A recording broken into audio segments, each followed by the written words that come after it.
And we are live. Welcome everyone. This is the Void Executive. Welcome to the stream.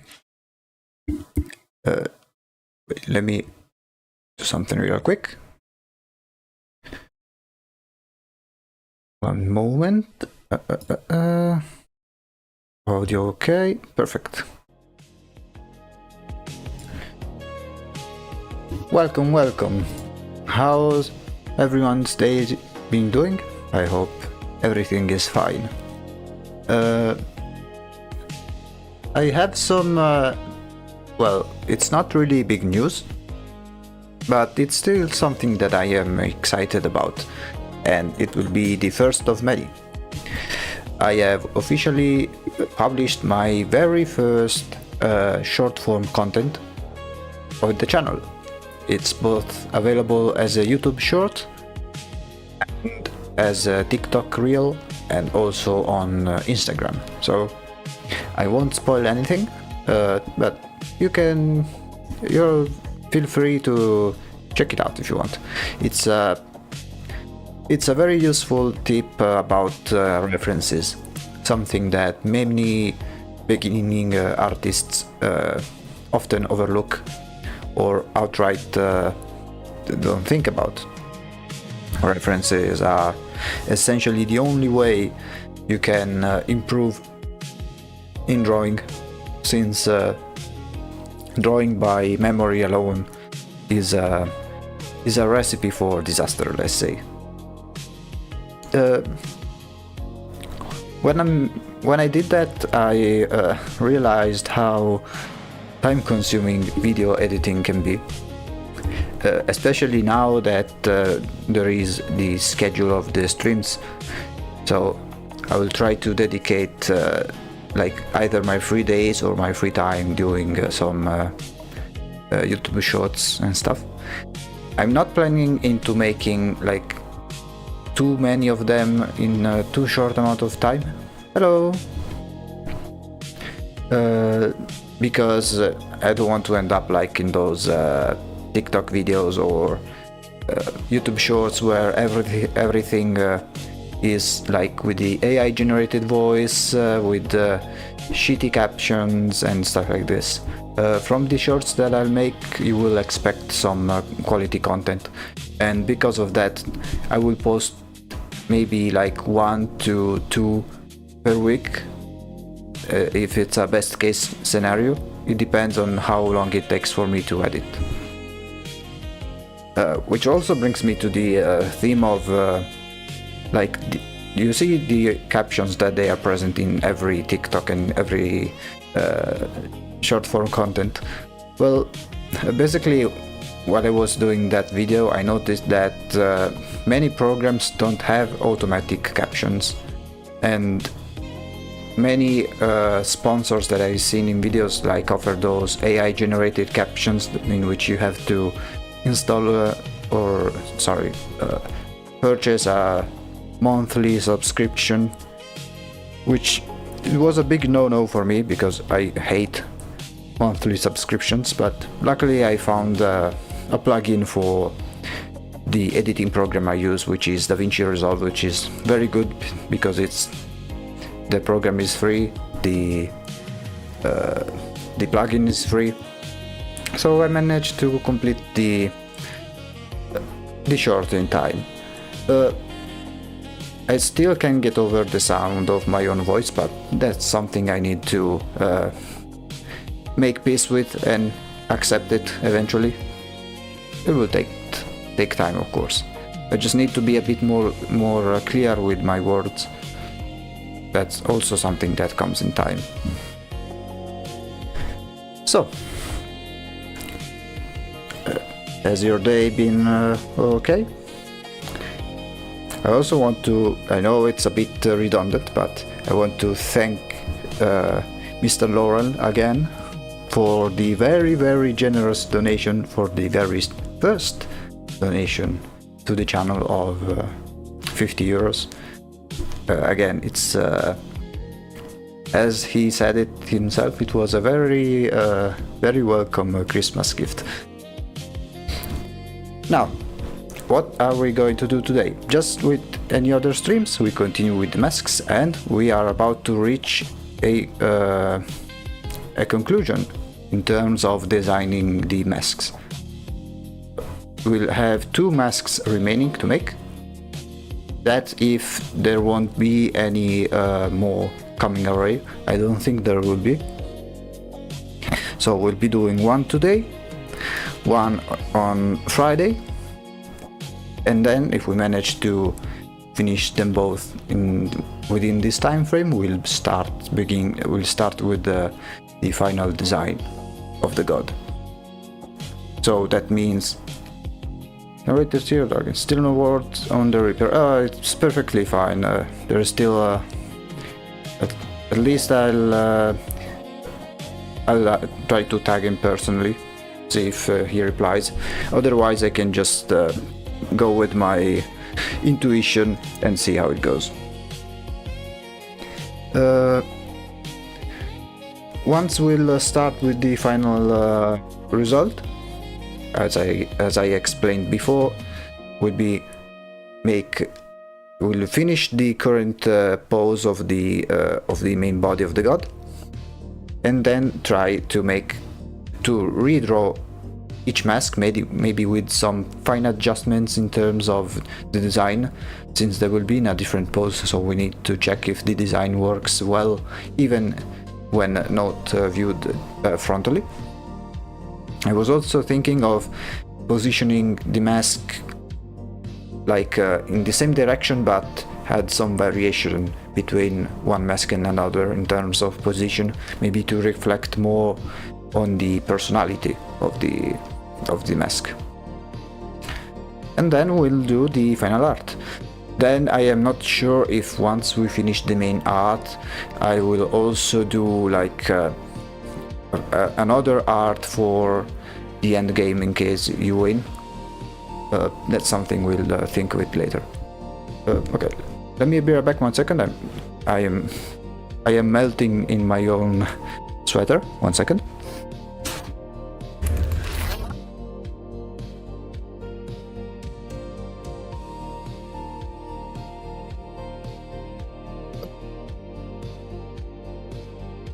So, let me switch to our reference sheet.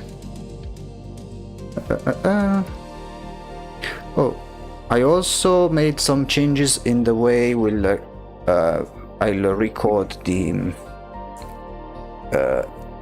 drawing program, so it should be a bit more coherent in having the main focus centered. I'm so hot. Thank you.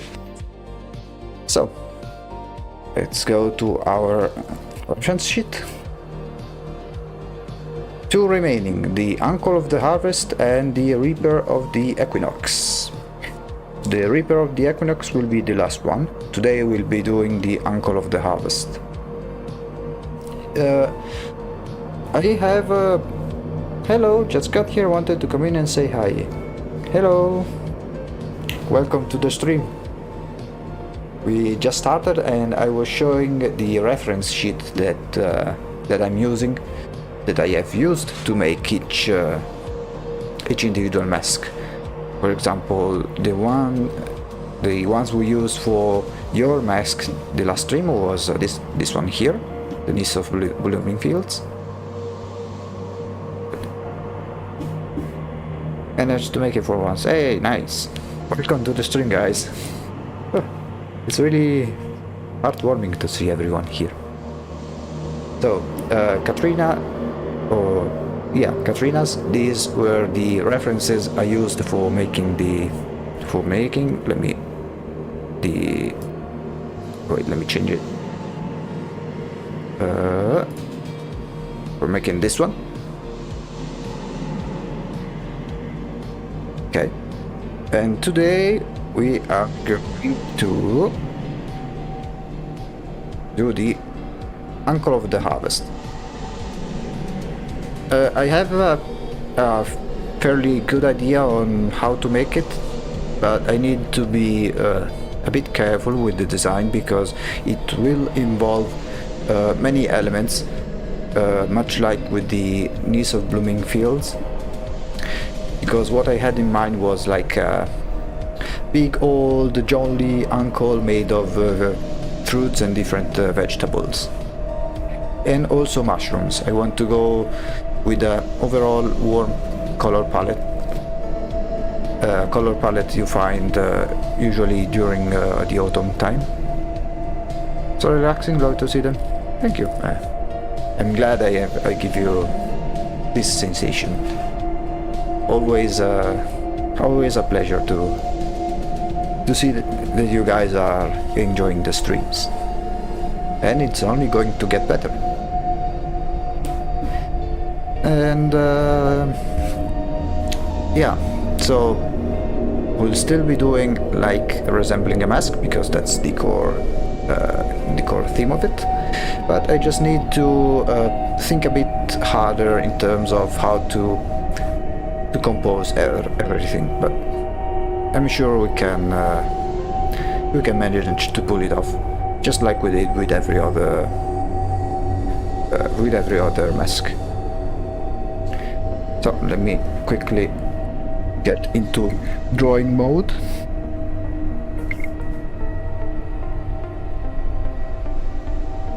I think the ambience is a little loud relative to your voice. Let me fix it immediately. I can. Like, is a little bit better now? Let me know.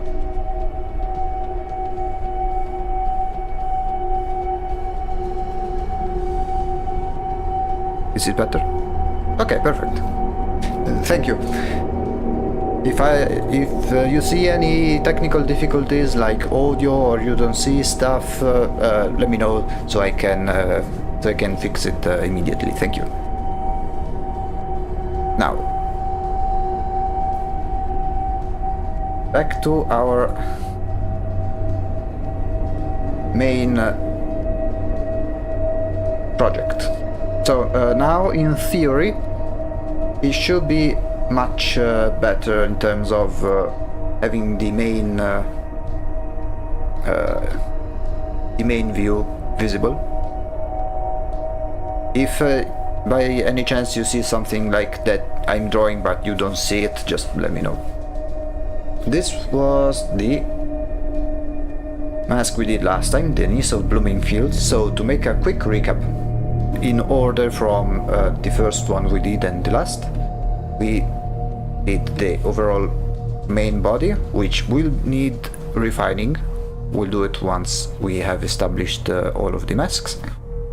Then we made, in order, the Painter of Winds. Double check, okay. Painter of Winds, the Steward of the Hoarfrost, the Lady of the Autumn Rot,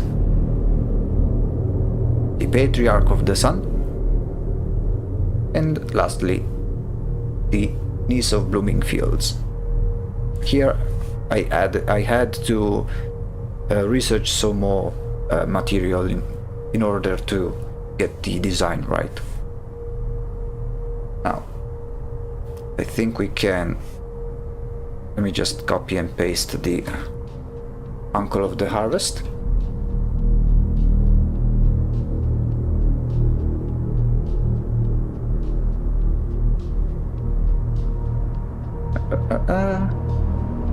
Let me create a new folder for it. Uncle of the Harvest.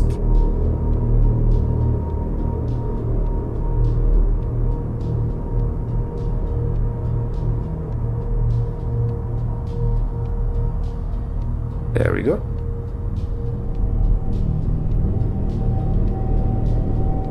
And then let me change the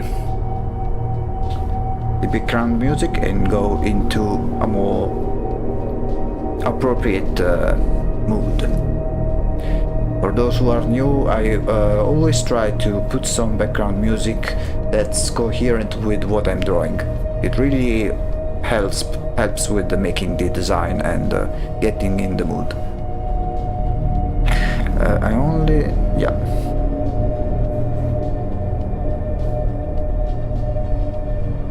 Oh wait, you mean this background? Okay.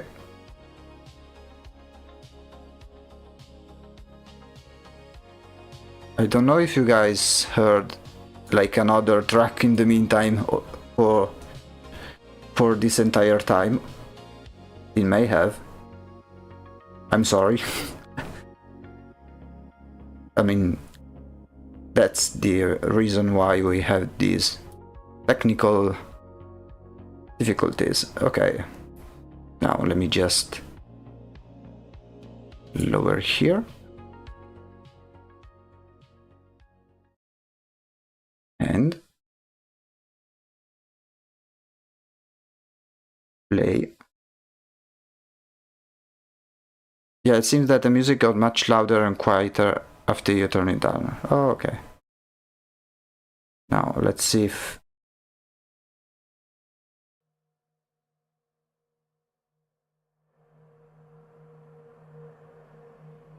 Now let me just change it over here.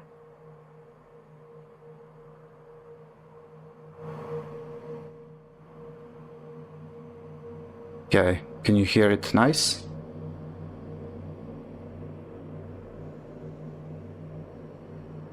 I hope now it should be way better, right? Yeah, because I'm sorry, that was a mistake on my part, because for some reason I didn't put this audio on monitor, so I wasn't hearing anything. I was only hearing the chill music in the background, and for you guys I was blasting the other type of the other background music. I'm so sorry. Now I shouldn't do that thing anymore. Yeah, apologies. Now, enough chit chat. I think we can start with the overall design.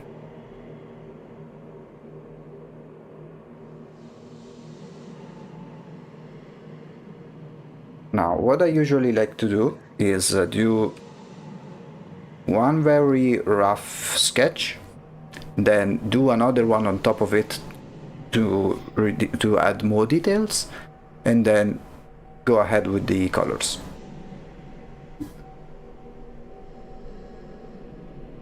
So right now we can just go ahead and use the sketching phase. Let me just double check if everything is working fine. Stream good. Let me check if even in the browser is going okay. Okay, yeah, everything seems to be in order.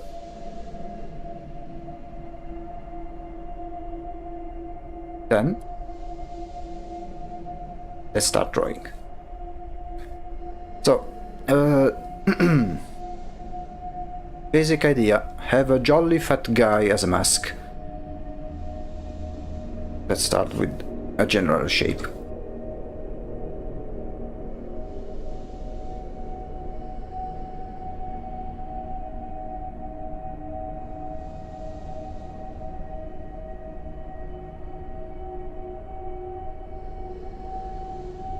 So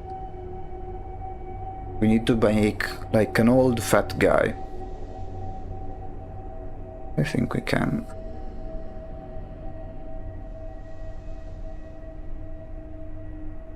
Do something like this. Then maybe already.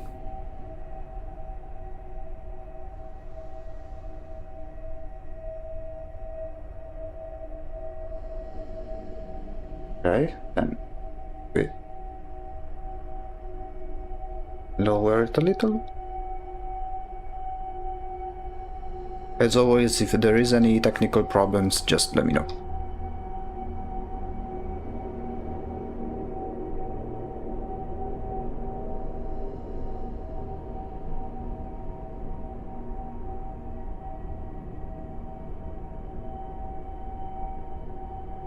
We'll know.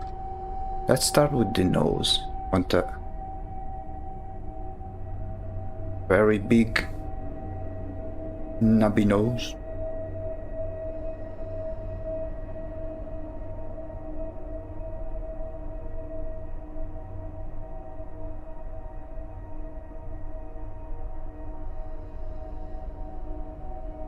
There we go.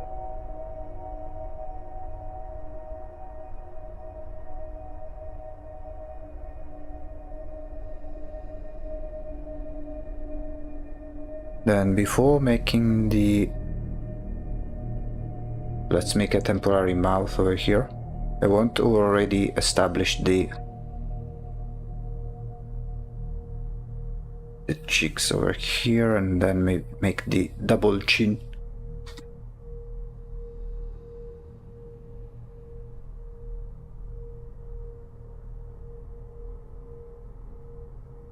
And make it a bit grotesque.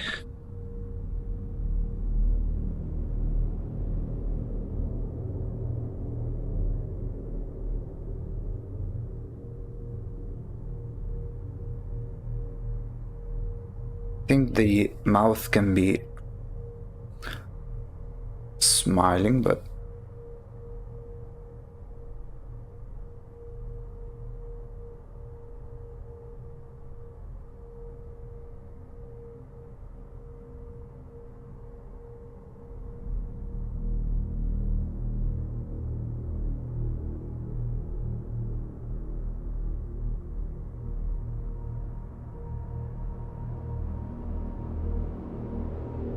maybe make it even more fat.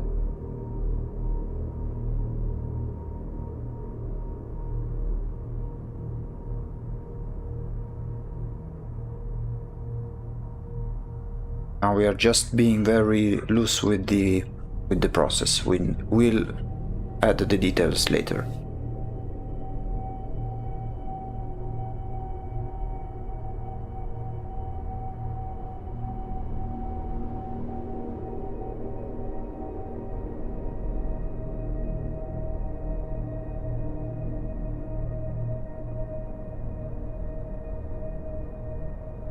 I want to avoid making an expression that's too similar with this one.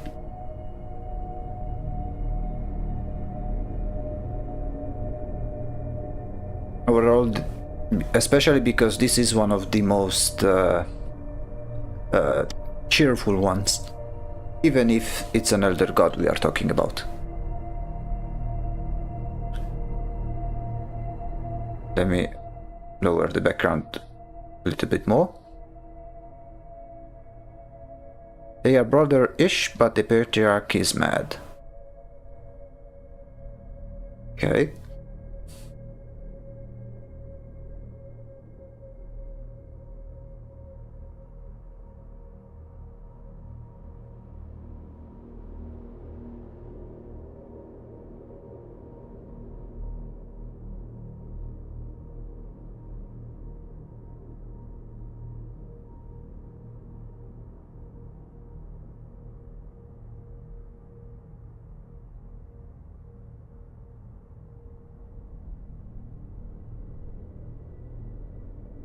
Okay, something like this.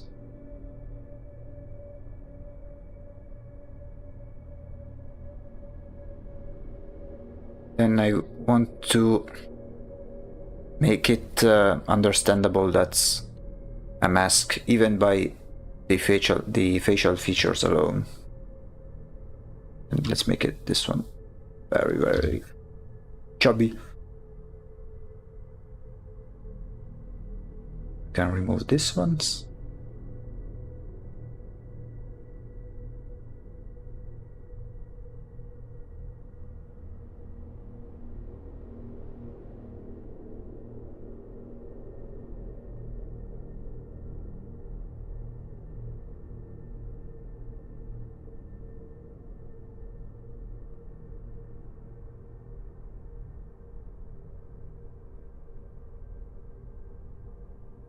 Okay, so the idea now is to make the facial features and then use them as a guide for Wait, I heard something. What is it? Hey! Hey, thanks a lot for what you're doing for all of us. I appreciate the mask you're making it on. Hey, thank you for the donation. You really shouldn't have. Thank you.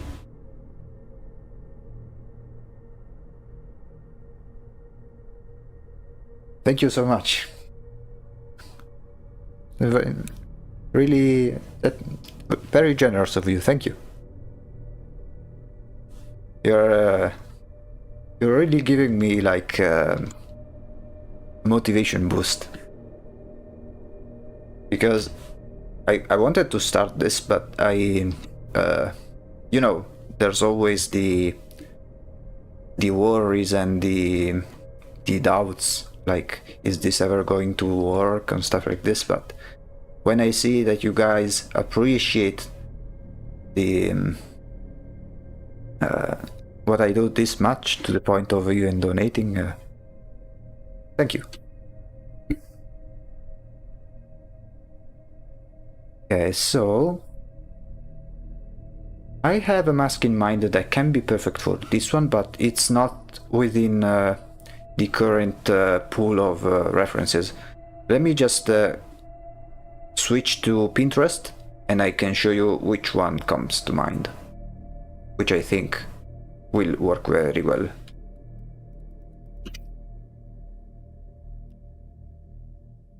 If it's the one. Yeah. Like, have something like this. Let me just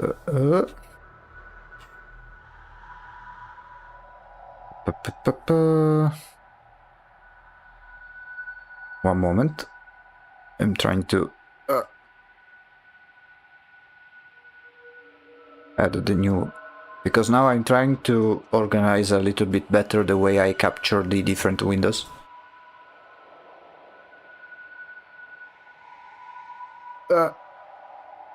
It's not it. Moment. Little bit of technical issues.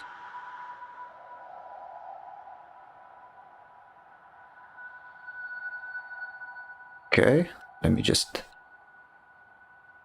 There we go. Okay. This one, something like this.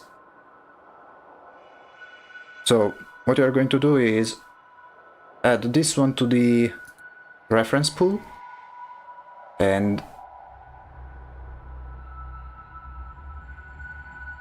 Zanio, this one is called Pulcinella. It's from Naples. It's from a character in the Naples region. Yeah, Commedia dell'arte, exactly. So now we'll go... Let me see if I switch back to the... Okay, yeah. I go back to the references. Like, since this is a fat guy we are talking about, I was thinking of making the cheeks behave like the mask. So I'll do something like this. And here, like, this one will be one color and this will be another color. Or maybe we could try this one as a mask and here made of vegetables, fruits and stuff.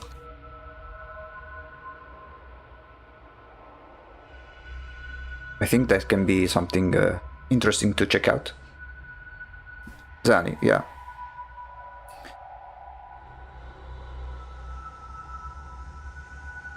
So, try this. Let me just add some... I'm not sure. Should I add teeth to this one? Or should I, like, leave it like pitch black? Much like the eyes. Yeah, let me try pitch black. And maybe here to the sides we could add some mushrooms, some stuff. Let's see what we can do.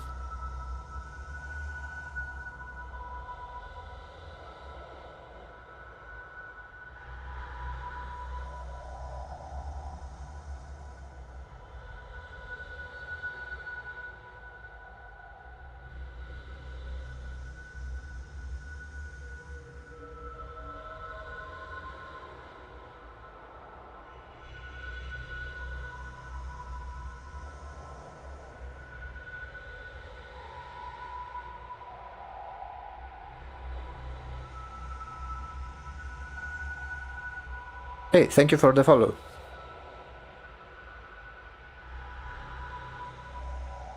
I hope the notifications are working okay. They should, theoretically.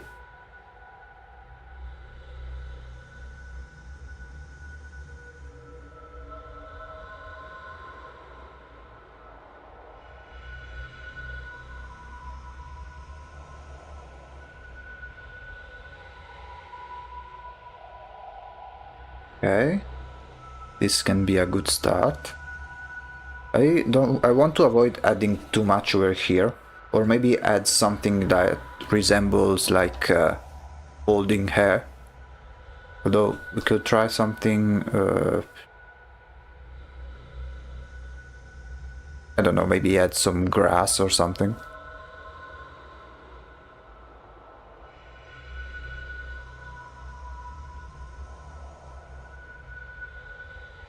Something like...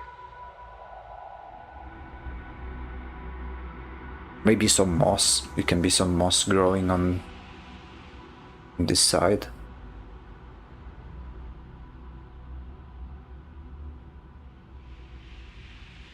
And then let me know if the background audio is okay or if it makes too much noise. Should be okay.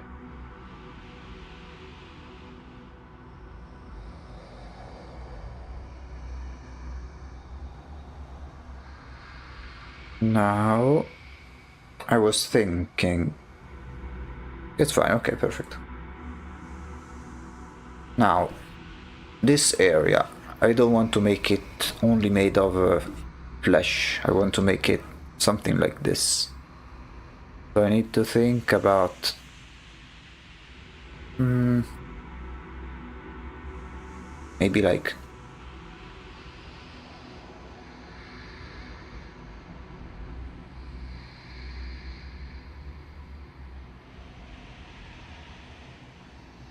cucumbers or something.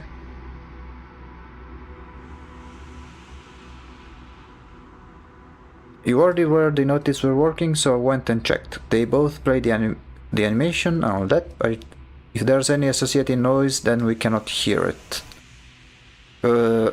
There should be one noise for each. I can do a quick test, because I hear it when it appears. I don't know if it appears in your program as well.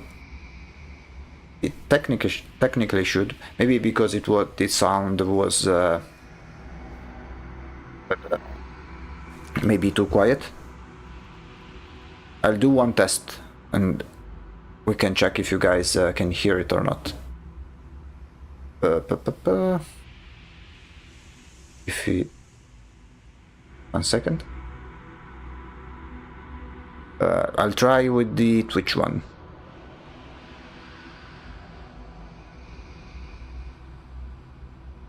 Moment. Oh yeah, I need to switch.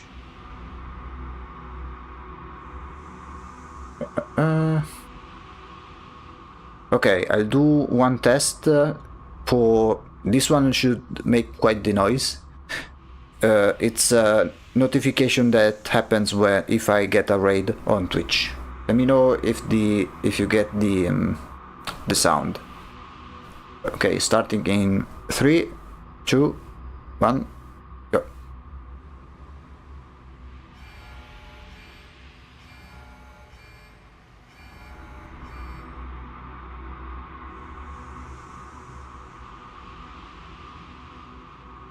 Did you hear anything? Did anything appear? You hear it, it's very quiet. Okay, very faint train. Okay, then let me see if it's something here. Yeah, let's try this one, control audio.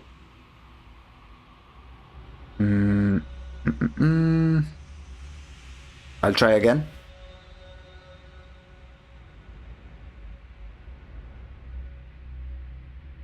Try with the thing again.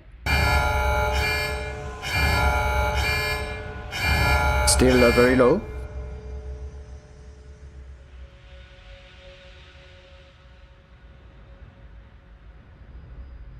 Very noticeable, you can hear it fine. Okay.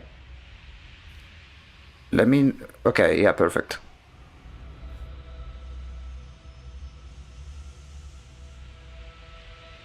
Not louder, yeah.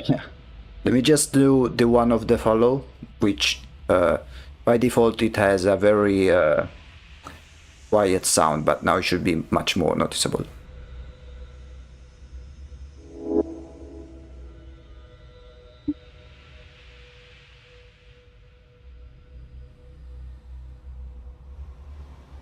Okay. But here the follow fine seems like a perfect volume. Perfect. Okay. This new issue has been resolved. I couldn't check it before because I never got many chances to test them with an audience, since we are at the very first, at the very early days of the channel.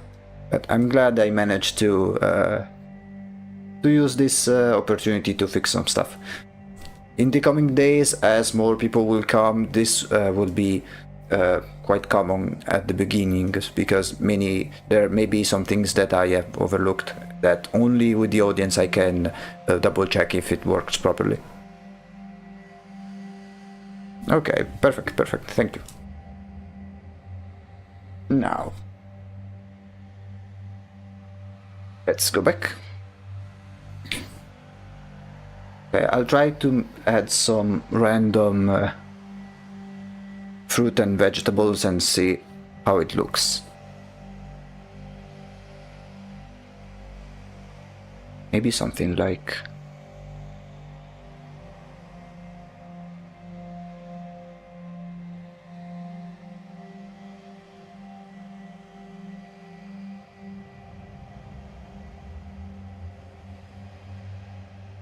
Let me do something like this, and then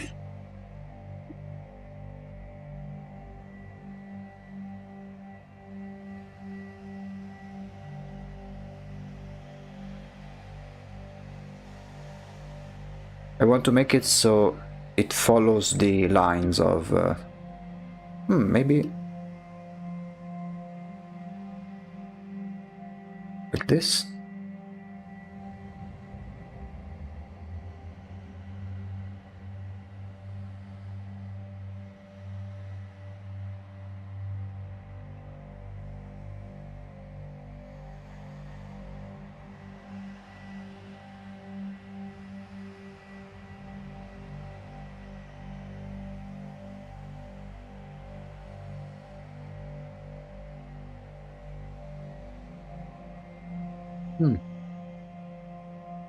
Yeah, maybe. Let me see if I can add something else. Let's see over here.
Okay, maybe here.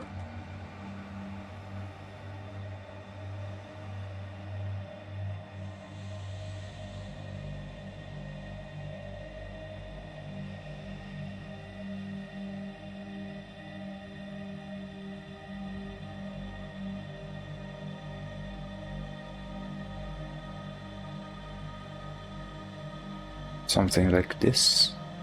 Now, I know it's a bit messy right now, but it's the very first sketch. We have plenty of time to fix it up. Maybe add some, like over here, you can make some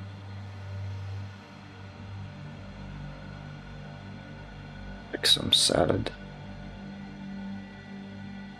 Like this.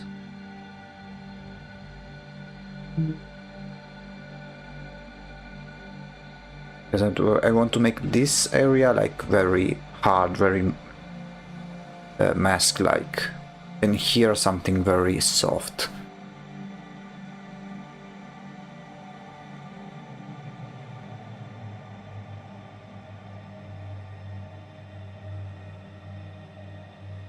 Like here it may be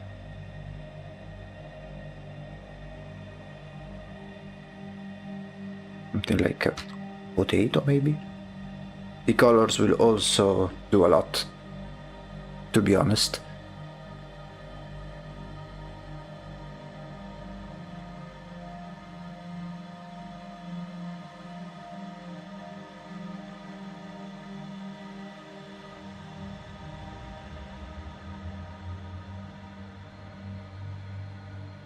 Why isn't the first sketch literally perfect? I mean, it's good that it's not perfect at the first time. Many times it has happened to me that I make a sketch and then I make the refined version, and I like the sketch more because maybe when you make a sketch and then you make the line art, the more refined one, sometimes it loses some lines that made the sketch more appealing.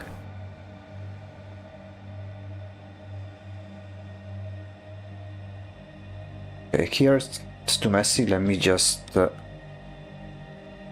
hide real quick the...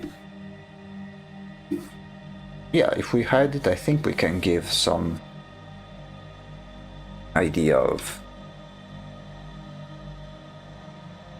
that, but also made of fruit.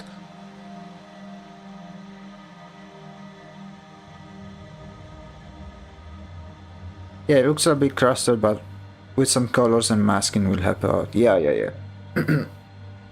I mean, this is only the very first sketch. After this one, we'll do another on top of it and go into more detail. Let me focus here real quick. Let me just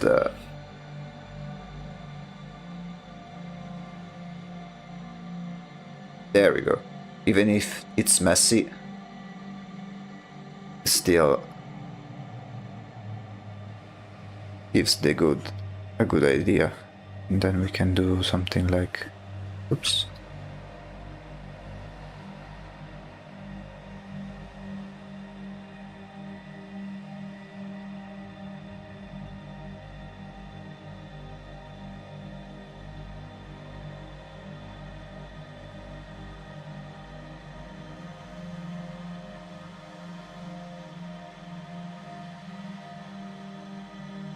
This looks better than anything I could draw. The only art I know is pixel art, but I definitely couldn't do a project like this in pixel art.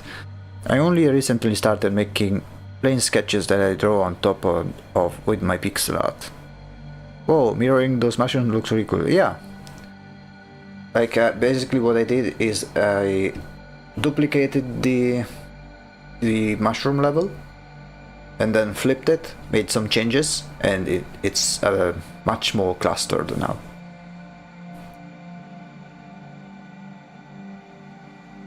I still want to add some more details on the mask though. Something over here.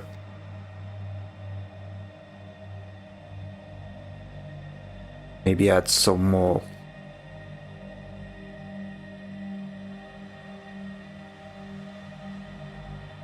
wrinkles. It's an old man we are talking after all.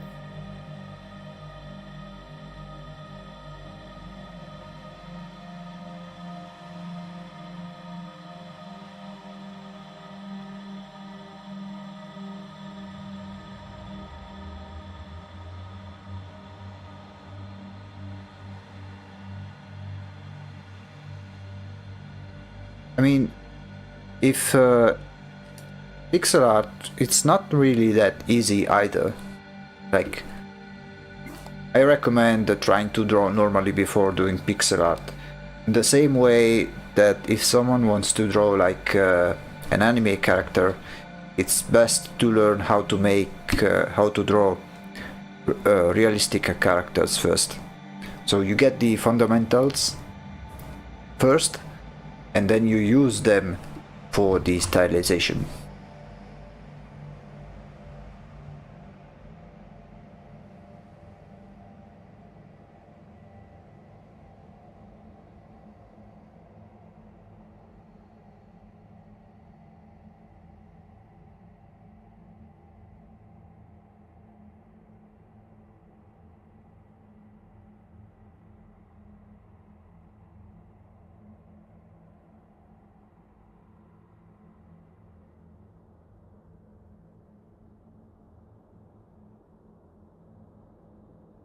Wearing those mushrooms looks really cool. I think a crease above the eyes would help, like in the Commedia mask. You mean like this? Like this area over here?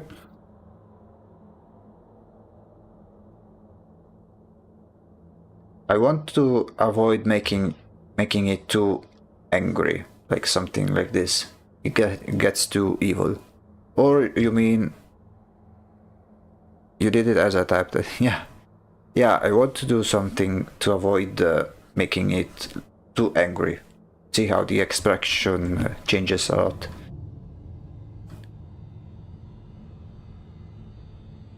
Something maybe like this.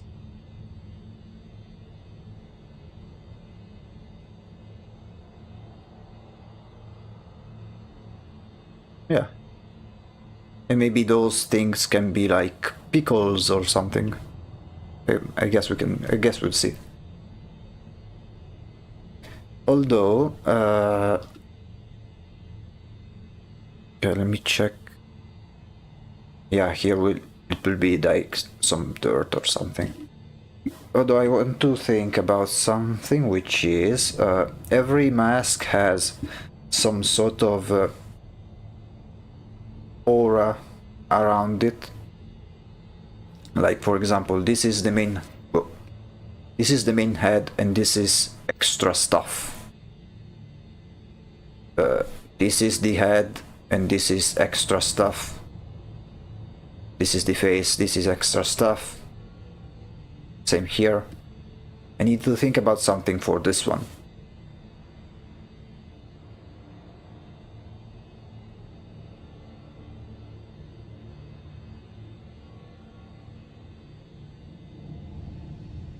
I like the top middle references head. This one? Yeah, we can try something like this. Although I want to avoid making it too flowery like the Niece of Blooming Fields. For this one, the shapes, they need to be mostly round. You see how there is like round shape here, repeated by the mushroom, repeated by the chin. I think that like a sharp leaf, I don't think it's good, because now we are making a very round character, very soft edges.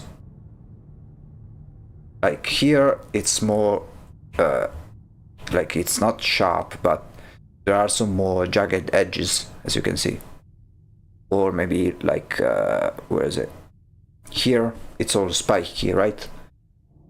Here, this is all about softness. So, soft mushrooms, soft bald head, soft chin. So around it we could do let me see, maybe either very round leaves or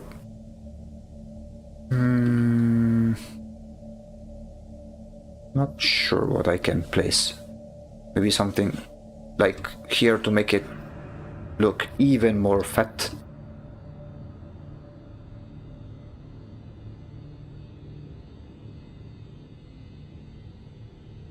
I think I need more references.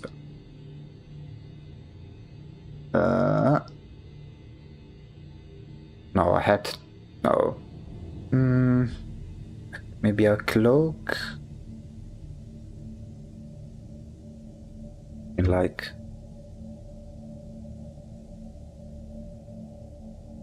something like this.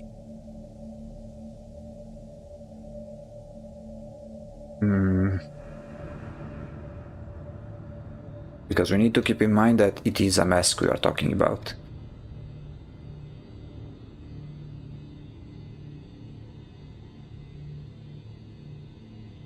Cornucopia or brushful of grain. Tell you what, let me switch back to the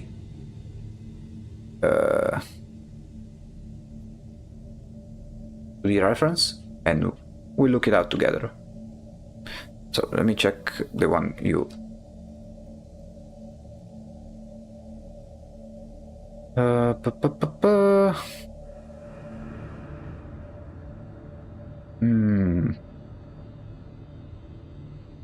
I mean, we can decide what they will be later. Now I'm just thinking about the overall shape.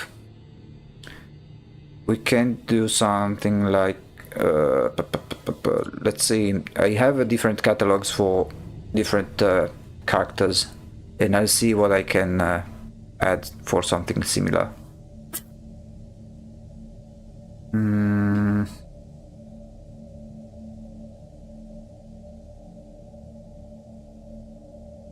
Maybe let's try from here. Another good thing about Pinterest is that if you click on one image, it suggests you similar images. Let's try with a fat character. Yeah, they don't put much decoration around. Maybe here, but this is mostly clothing.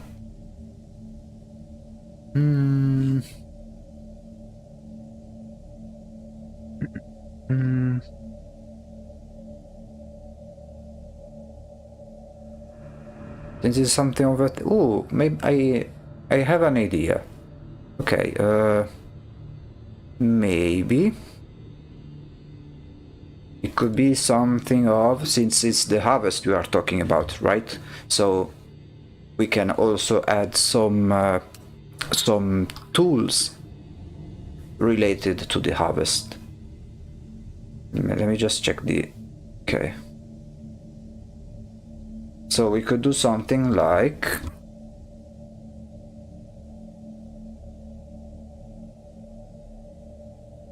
Yeah. You were talking a bit earlier about each mask having an extra thing that displays an oral presence. Since the uncle is all about revelry and is related to Denise, perhaps it could be a little similar to how she has the halo of plants around her neck region. You could maybe have some alcoholic looking substance. I was thinking, now I'll show you. Since it's the center around the harvest, I was thinking like... what do you think usually about the harvest? You think about farmers and their tools, right? Or maybe like when you have a big harvest, you need a wagon to carry stuff. So maybe let's see how it looks like as a halo of some sort. We could add like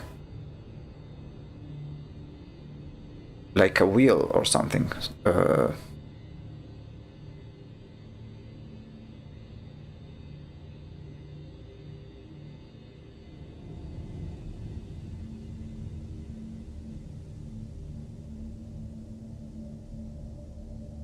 something like this.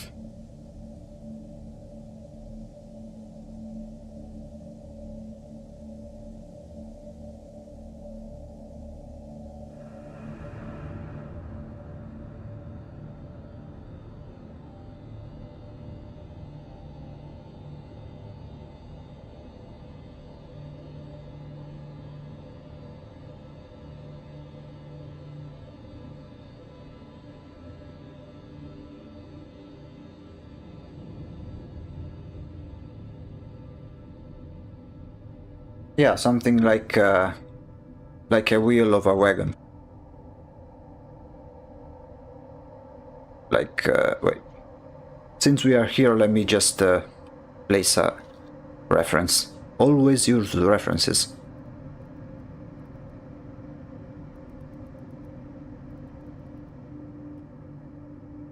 Wagon wheel. Yeah, that's pretty straightforward.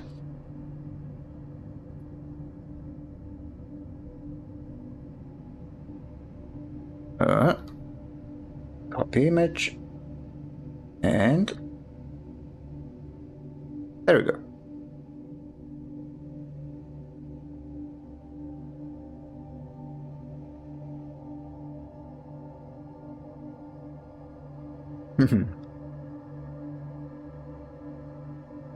Okay, so it will be something like, I want to make it not like broken, not an entire wheel, because I don't want to have too much similarities with the Patriarch. This one has broken gilded decoration because it's broken, but here it's broken because it's more of a many things jumbled up together. Then we'll see how it looks like. We can always change it.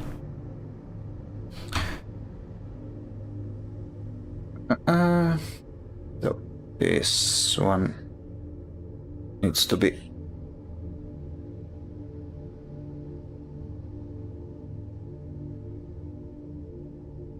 much bigger. You're gonna read those now after I just looked them up. Wagon wheel will take you to a chocolate brand.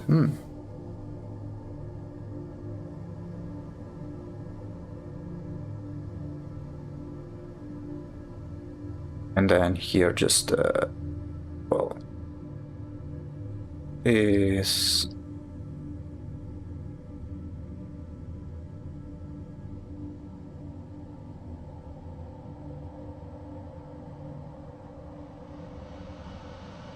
now it's a very quick sketch. We don't need to do anything too crazy.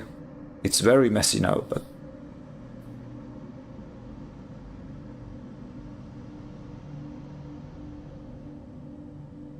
okay, now we can group this one.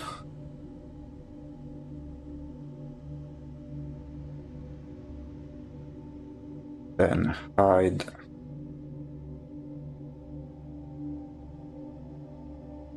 this one.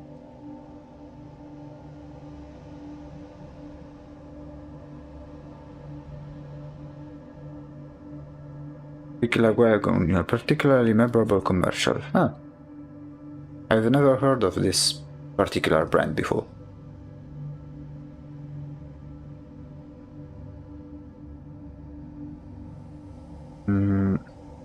Okay, it could be something like... You can always break it apart. Oops.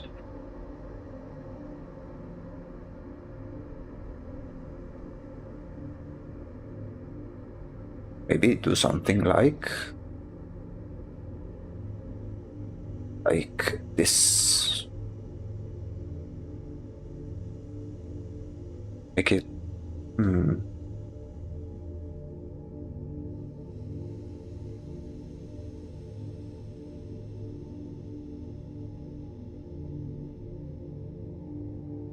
yeah, I think we'll need to design the wheel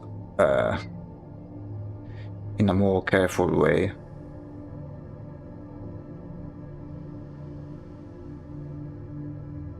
Although I think that usually like putting in this position makes sense if there is a part that goes in front of the guy, but I don't necessarily want that. So let's try a different approach.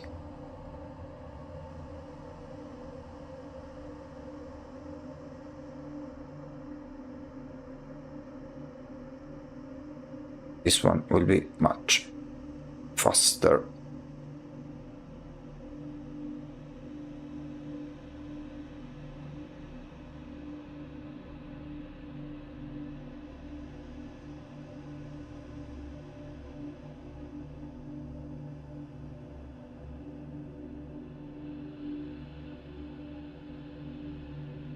Okay.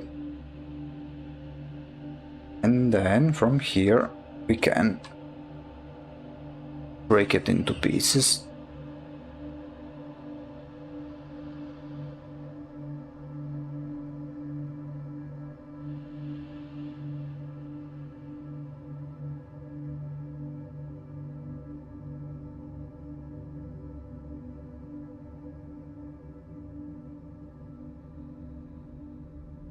You think you got bought by Reese's? Fair enough.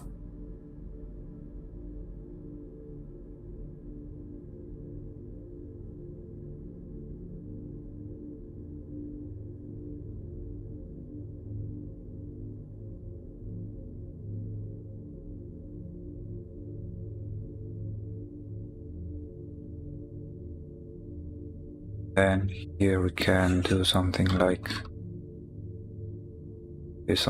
this.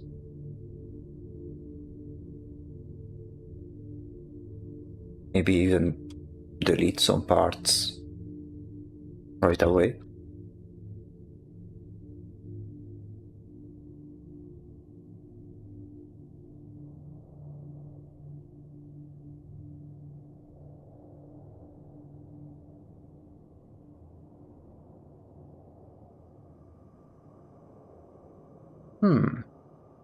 Yeah, maybe.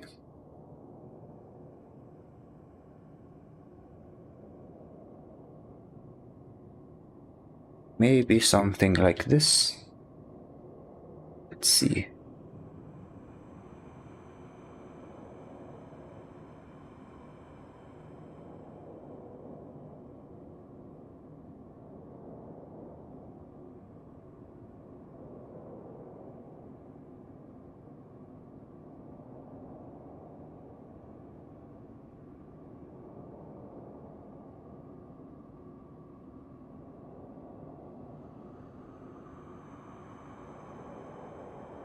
Here.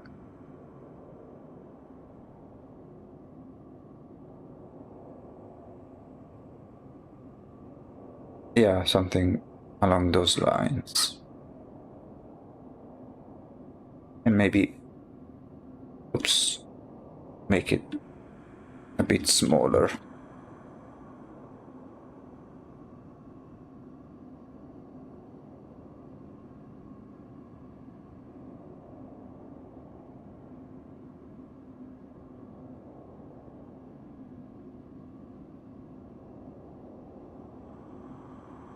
Hey, thank you for checking out the stream. Thank you for enjoying it. If you did enjoy it, of course.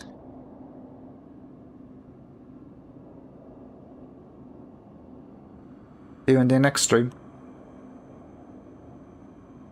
Okay, so what do you guys think? Is this... I think this one is quite nice.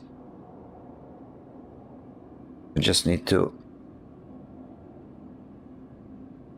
adjust some things, but overall I think we are there.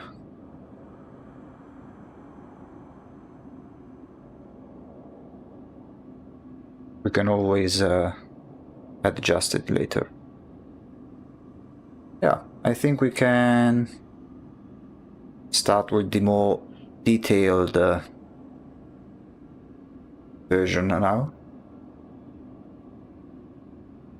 So let's catch 1, and now we go into phase 2.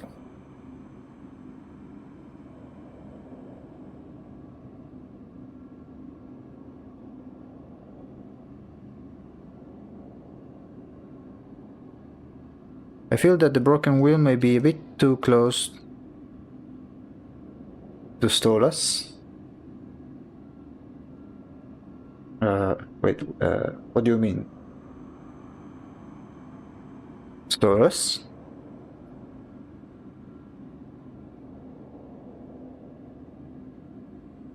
Oh, Patriarch, okay. Let's see.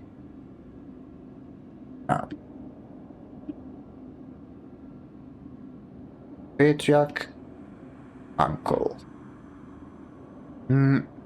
I could try make it smaller, but I don't think it's necessarily... I mean, yeah, they are similar, but...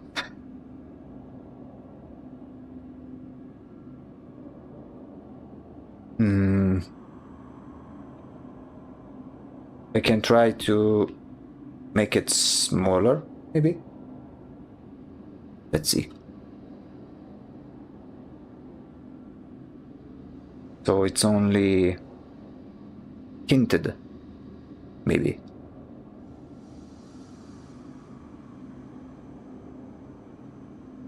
Okay, we can try something like,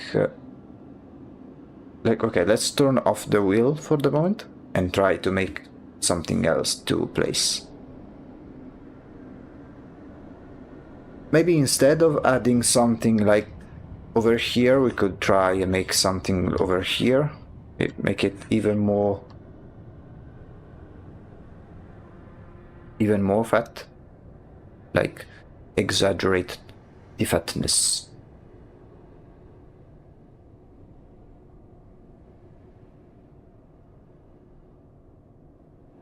Ginormous.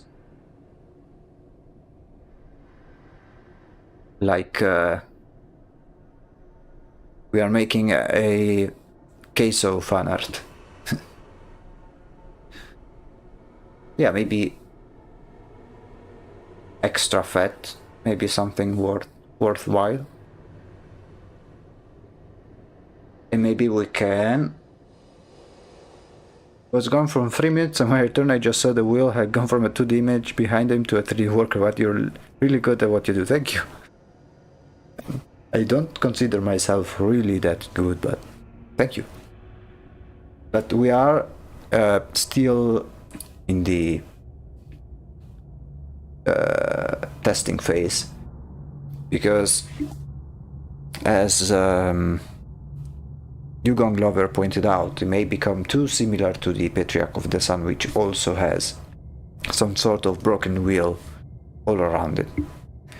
So maybe I was thinking we could try, at least I was trying now, like either make it even more fat, because at the end of the day here it will be made of different things.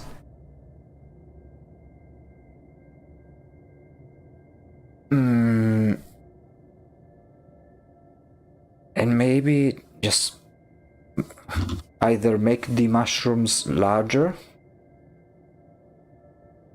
I think that can be something. Maybe if I make the mushrooms larger, there would be.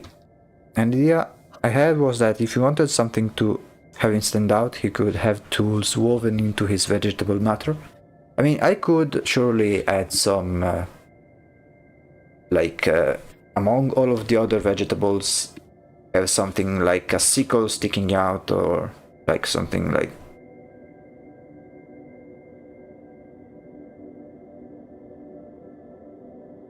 this.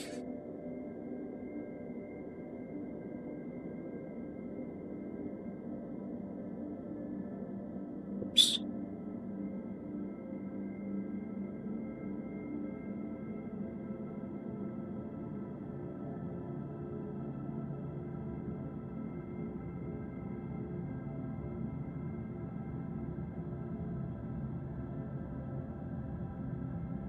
Something along those lines, but I'm not too sure. I mean, we could do like some like a sickle or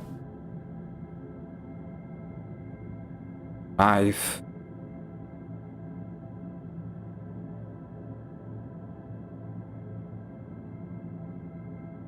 But it has to go well with the overall silhouette.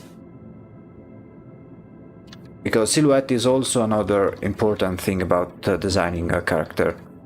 Like, you should be able to recognize right away who it is by just looking at the overall shape, without any details in the middle. So even by going by, like, by seeing the roundness of him. Now, let's try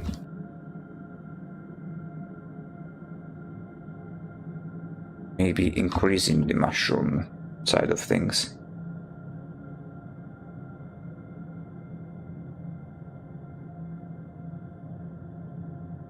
Maybe this one can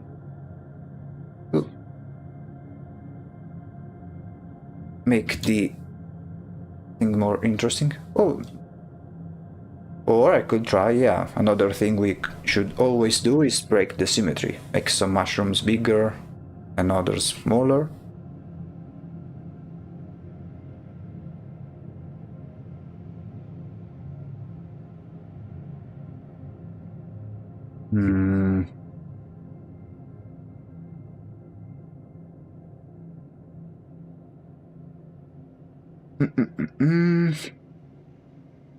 Maybe add the extra layer of fat. Made the mushrooms larger.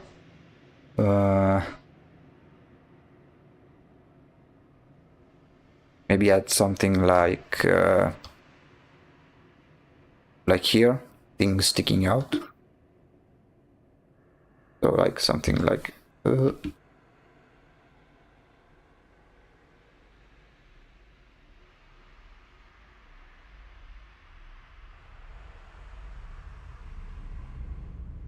some horn stuff, or yeah, like very small leaves. I don't want them to be like this, because then it will be too in clash with the design. But maybe have some very small leaves sticking out. Yeah, I think this can work.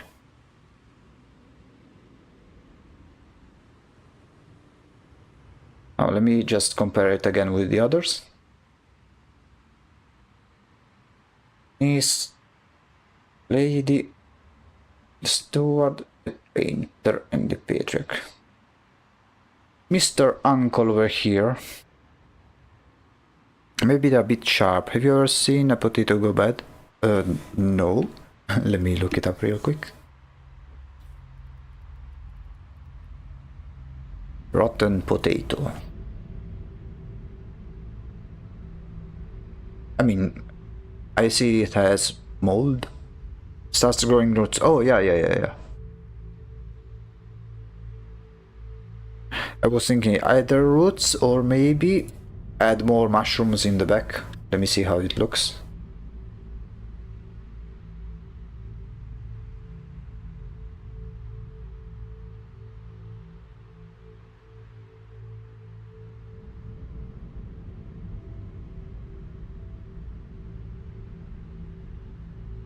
Okay, this super mushroom guy.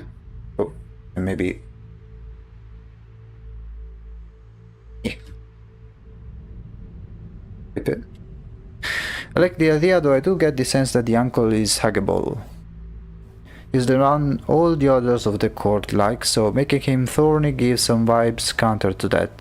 So the spiky stuff rolling should oppose that. No, it's not really spiky. Now, they look spikes because it's a very sketch, but it should be something like with strands. Like, it'll be something like this.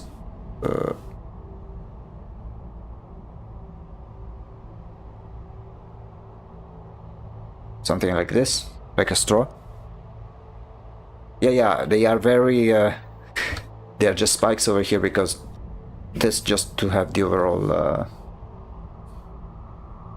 idea.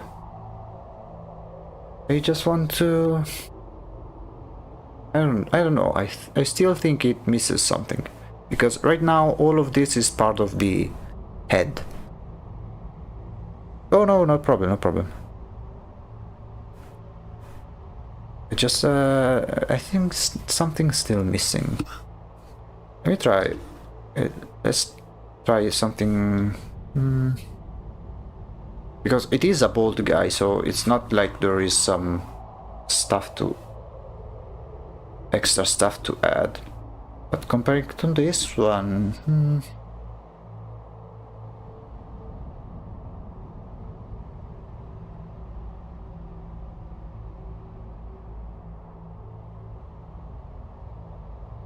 because for instance, here's the head size. It's something like this, because it's more or less the same size of the other heads. So we need to add something over here. I'm sorry, was a reference for the Hoarfrost just an ice cube, or did I see something wrong? No, with the Hoarfrost, I'll show you the process. This is the final result, but the initial design was something really derpy that I made that I didn't like, so I picked stuff from it and made the new design. And so wait, this one was the original idea. It looks too derpy, so I wanted to correct it, so I took the effect of this ice and then made this one. This one is even more hilarious. He looks like Ice Groot. He's beautiful. Durr. So basically the idea with the Hoarfrost is that, yeah, it follows this shape. And the quick flashes, I for some reason just hallucinated a stock image of an ice cube instead of blue icy room in the lower ref. Oh, okay. References. Also, I love that derpy friend. He would totally fit in a different game in genre. Yeah. Oh yeah, so you confused this one. No problem. Yeah, the shape of the Hoarfrost is this one. Like the center part is more like the sides of cylinder, and then there are these flat plates. For this one, this the main head, and there is extra stuff made by the flesh and the cloth. This one speaks for itself. And then for Mr. Fat Guy over here, I am not too sure.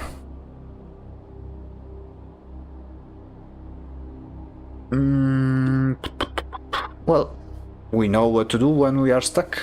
We watched more references. This is exactly the process. Let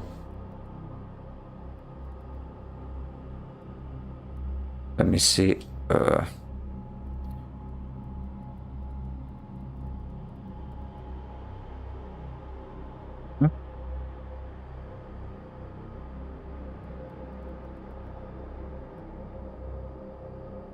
Okay, let me switch to the page. Look. So this is the main inspiration, which is the artist Arcimboldo, which made people from different things. Like this one is made from fish. There was one that's made one of each season. Like this one is autumn, I think. It's very very unique, as you can see. Maybe, yeah, I think that's autumn. I'm not sure. Which one is winter?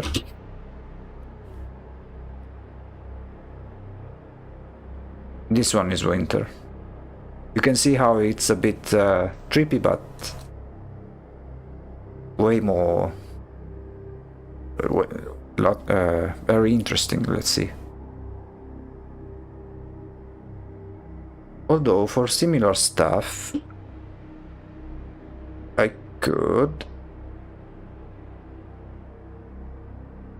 like, this is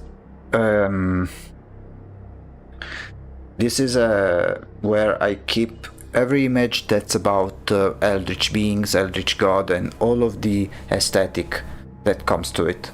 It can be a good inspiration for these sort of decorations that these godlike beings have, as you can see. So maybe here we can find a shape useful for this mask, and then change it in the theme that we are working with.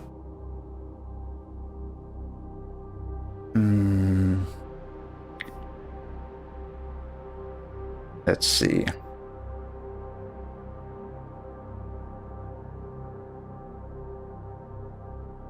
Because fat characters, they are not very represented outside of the classic fat monster, which is always fleshy. So if it was all flesh, this character would have been much easier to make. In this case, though, I mean, I could try make it so it's a simple cloth. Like here, there is a, like, what is it? A wicker basket.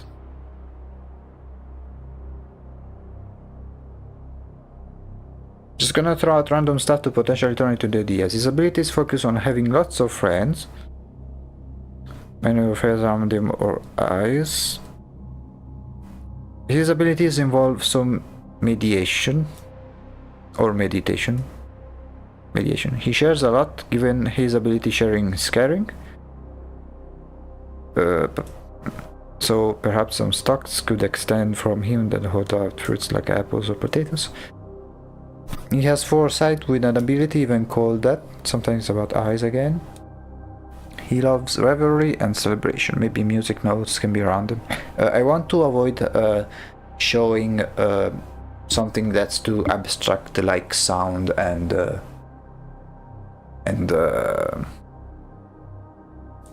musical notes. But I can sure think something about that. Loves revelry, celebration. Well, maybe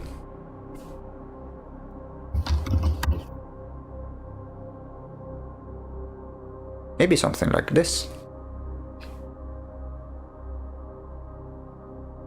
Maybe a laurel. Instead of having the wheel around this neck, we could add the laurel.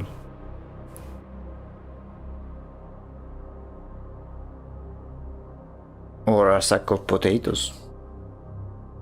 Let's try the laurel.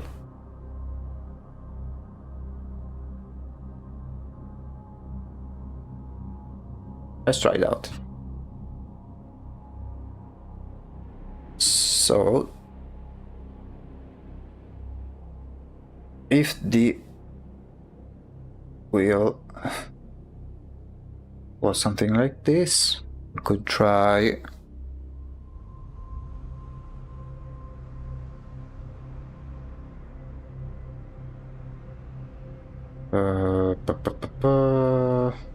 no, not this one.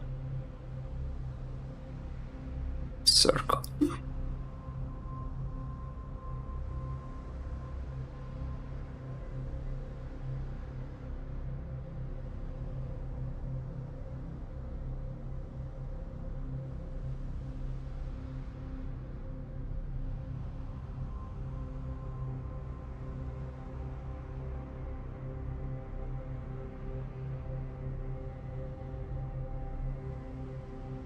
Okay, so this one, as a halo, it could decorate his bald head. I would prefer to keep the head bald, since it's the first one that has like something really that smooth in front.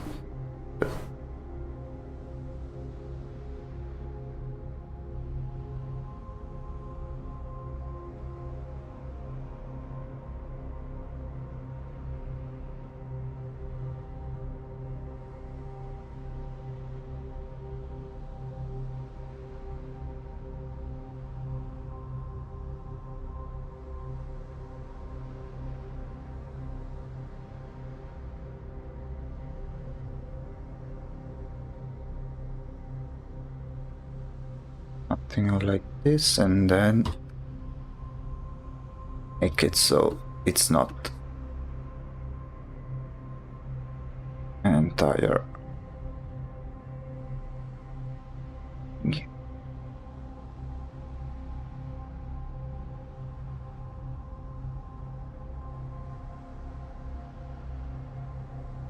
Maybe have two of them. Maybe. Yeah, I think something like this can work. What do you guys think?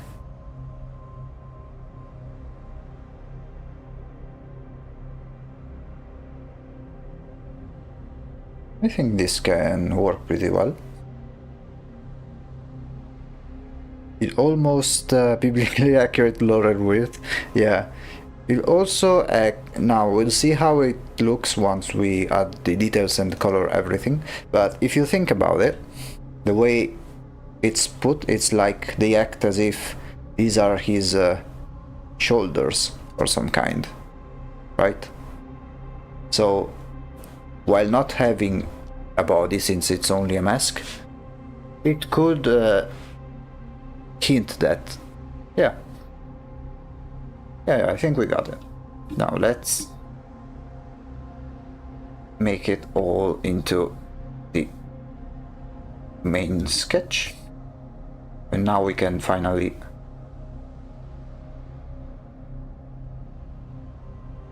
sketch it further.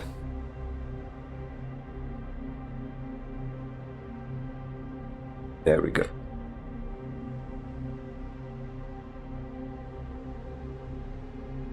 Thank you.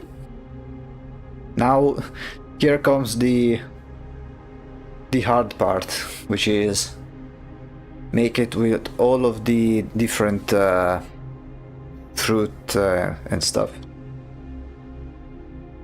Let's start one thing at a time though.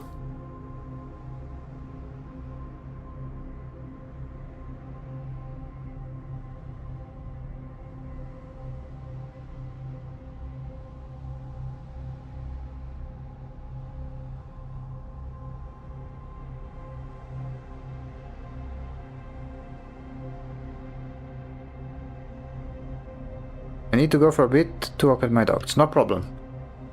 There's still plenty of time. Paddy, have half an hour. No problem at all. We still have at least 2 more hours to go. I think it will take some time with this one to complete anyway compared to the other ones.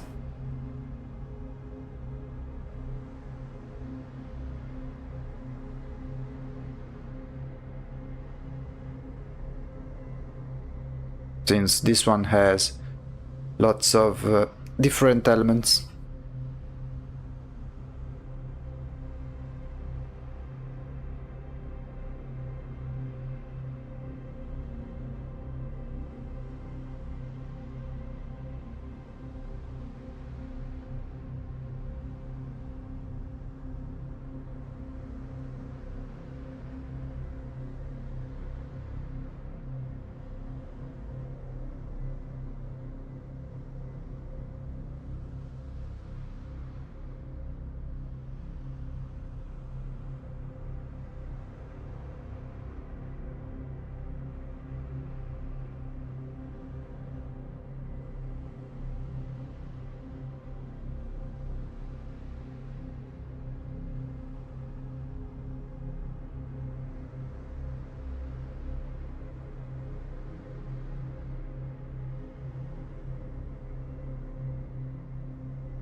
Okay, this one will be the main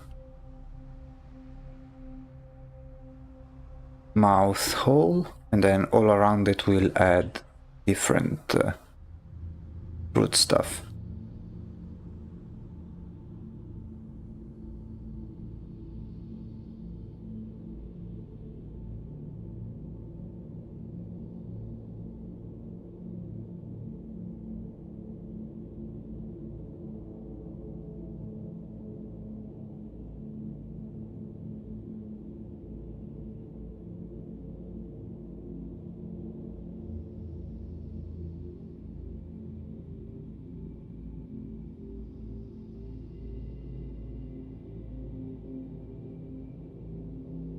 Okay, let me see. Uh-huh.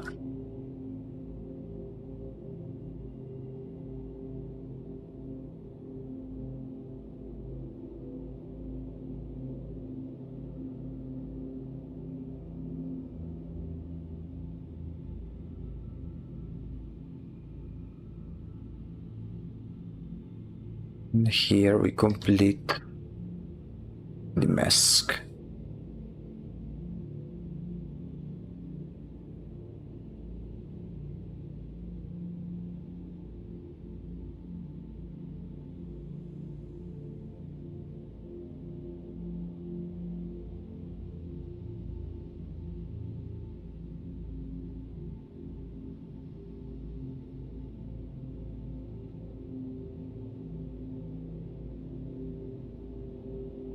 Now let's add the mushrooms. Maybe first the different moss.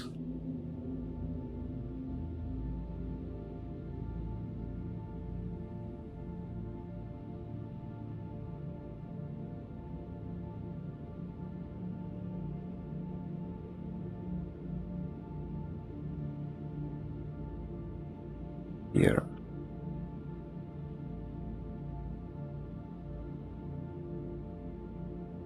Now, mushroom time.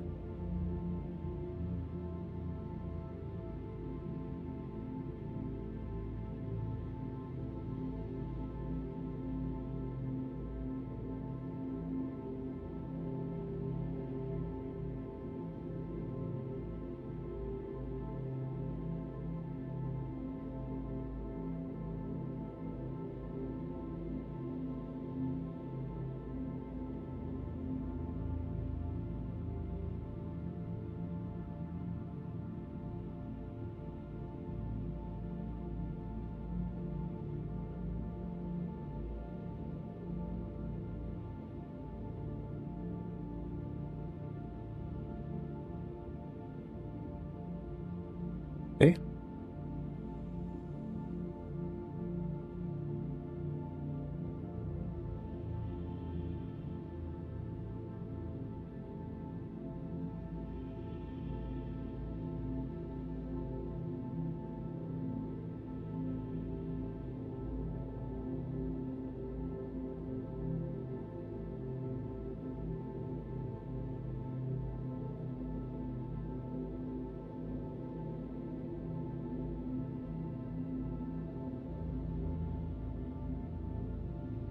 Maybe add some more in the background just in case.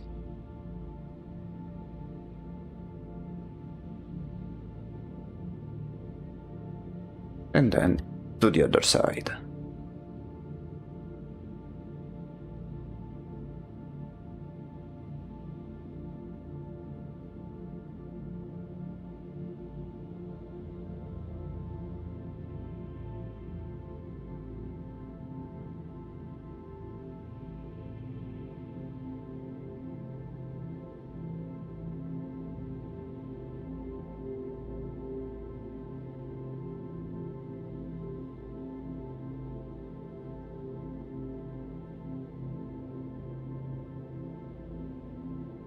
Now it's a pretty slow process, but it makes things much easier when adding the colors. Especially with a character this complex.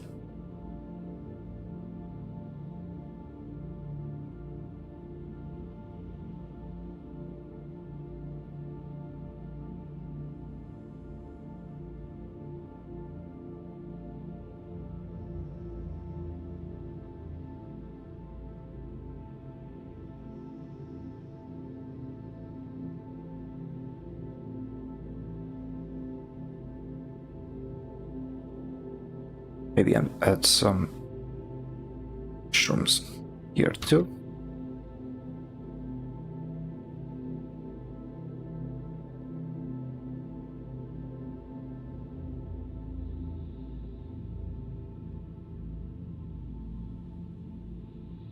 Hide here.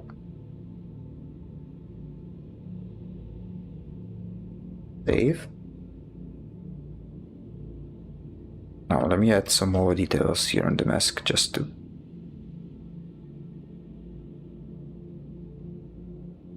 make sure to have the different shapes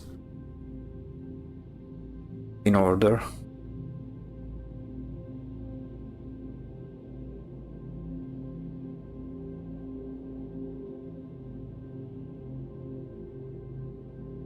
Okay, and now the boring part, the fat part.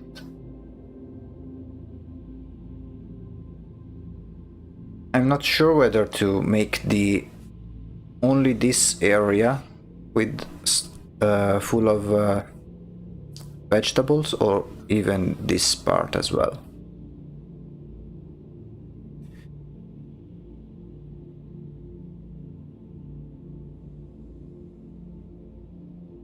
Maybe make it so it's made of like salad or something.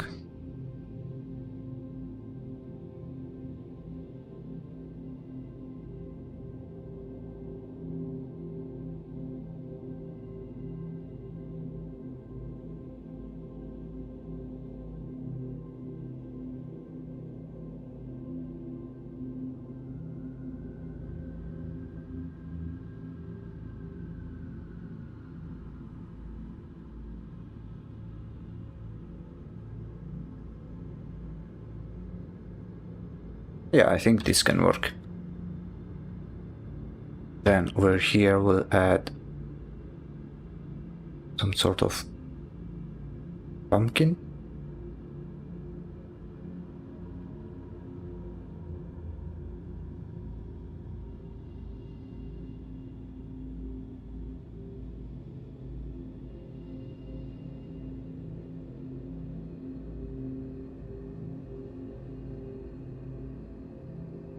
Here we'll add the cucumber or eggplant or whatever it is. Or maybe add some more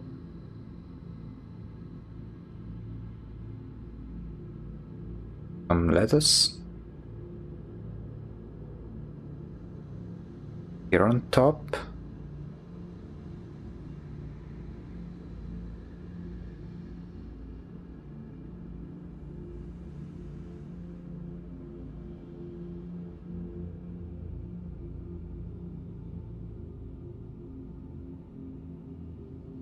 At the wicker basket, or like okay,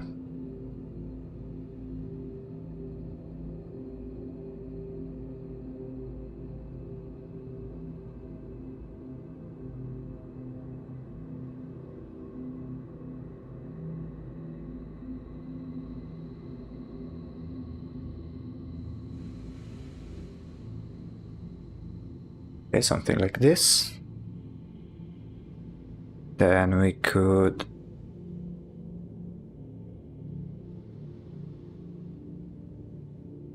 maybe add an onion over here.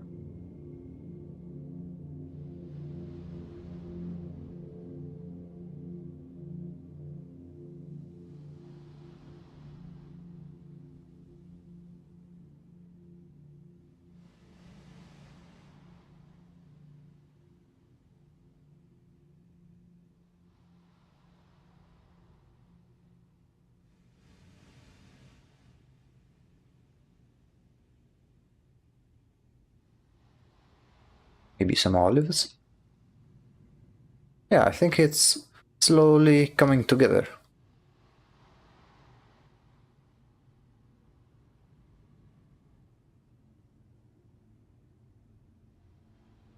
Maybe add a flower over here.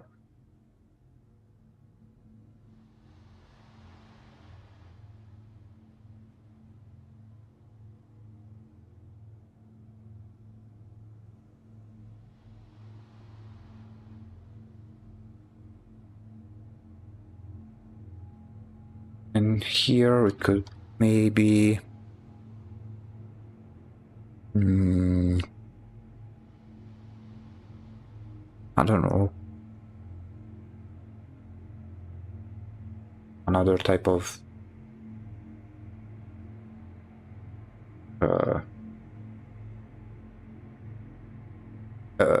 pumpkin, maybe.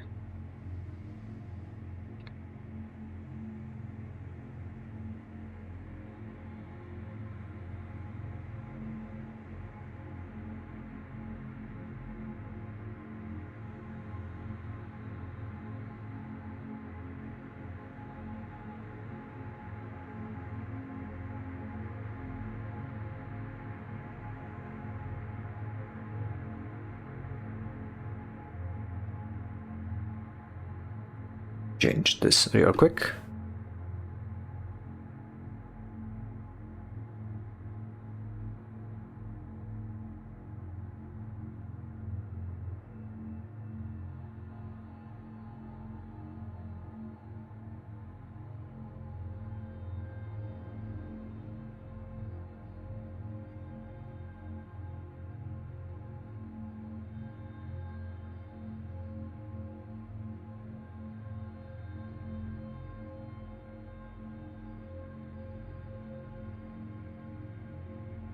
Maybe add a banana of some sort.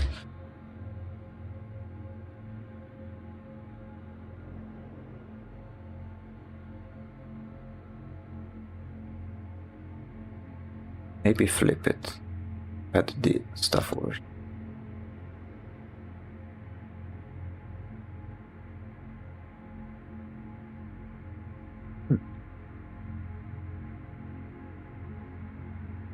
And maybe down here we could add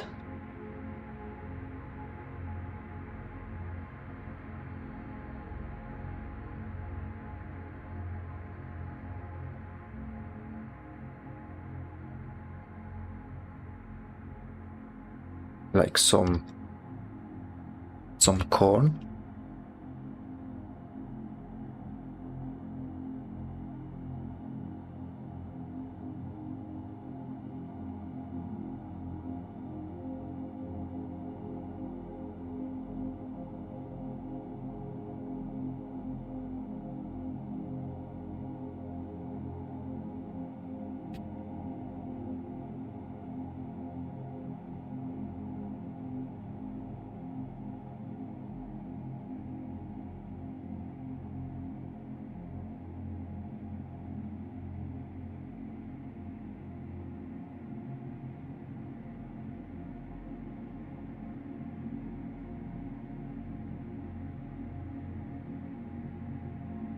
Yeah.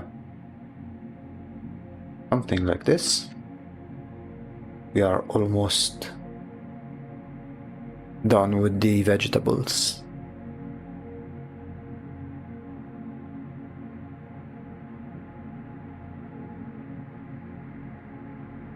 Add some random shapes too.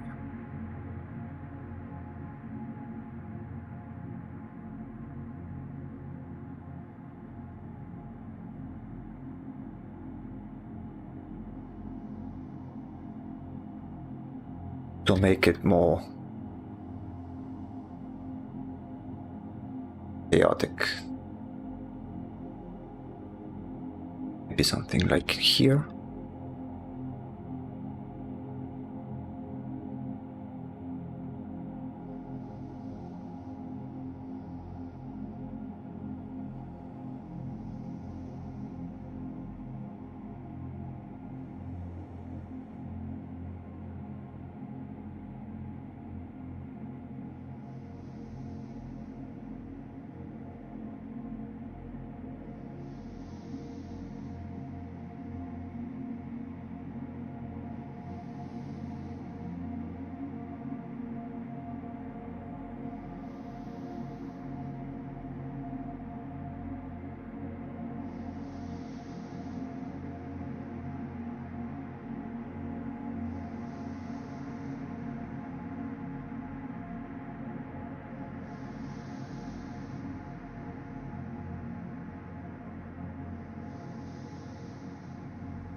maybe.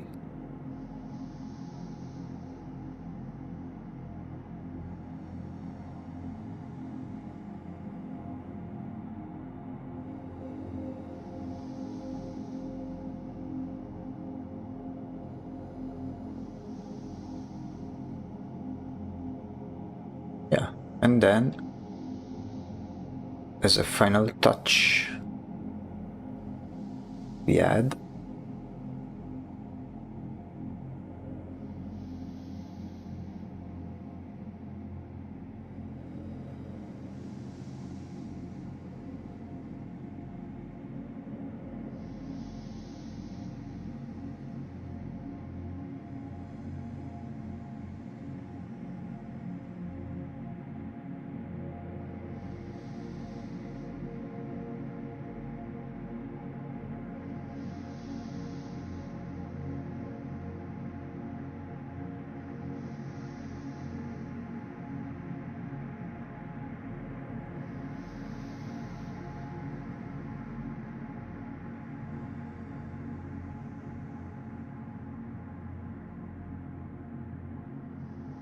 yeah, I think this works pretty well. Last but not least, we'll add the laurel.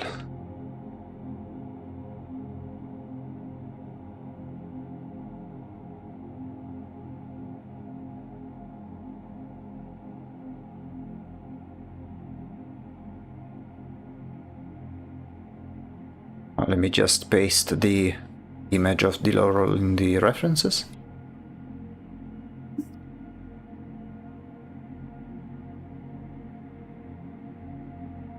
I love how you did I just realized I don't know what they're called. They're grains or something. Yeah, the wheat.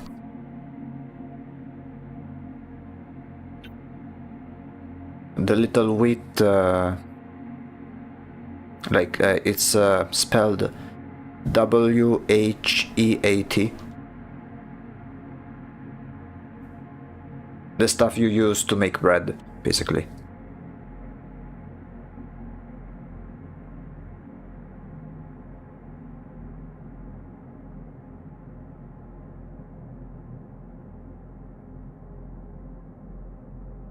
Yeah, those were basically the little spikes that you saw earlier in the first sketch. They were these things over here. I didn't put as many because I don't think there's need to be honest. Now I'll just lower this because I'm making the laurel.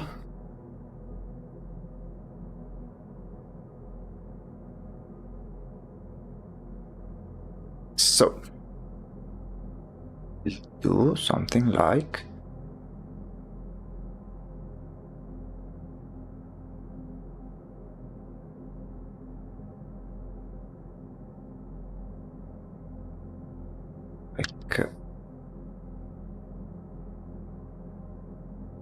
this, and then we'll just do one and then duplicate it just to speed things up.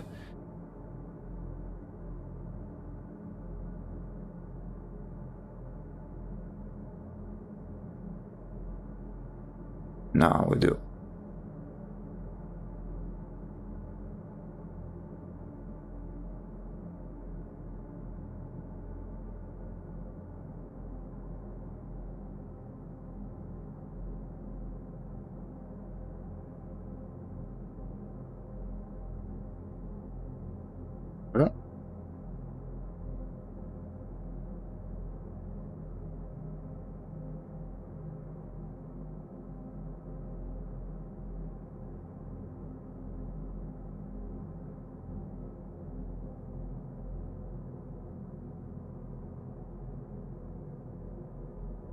that's quite a lot of leaves.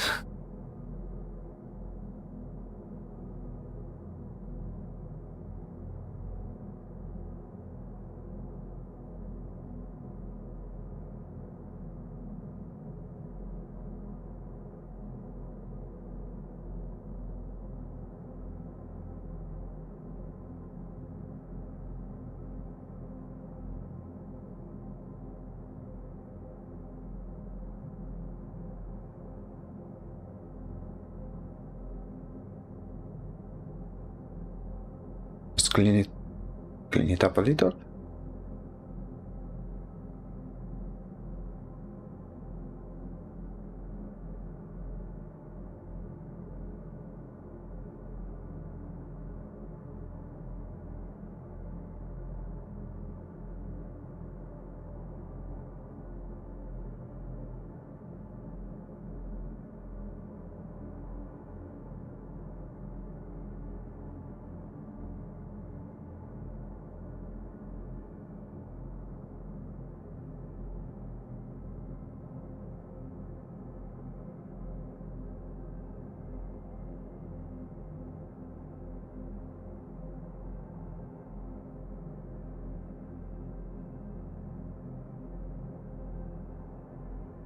Oof. Almost there.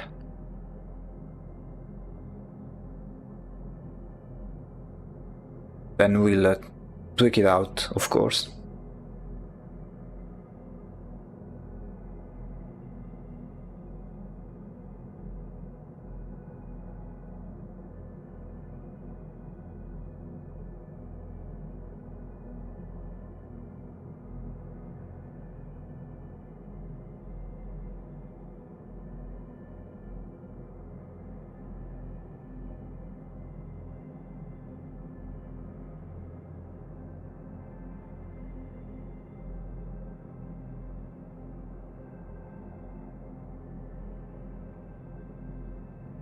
Then here I could make it, instead of one closed circle, I think I'll leave it open. So there is some breathing room.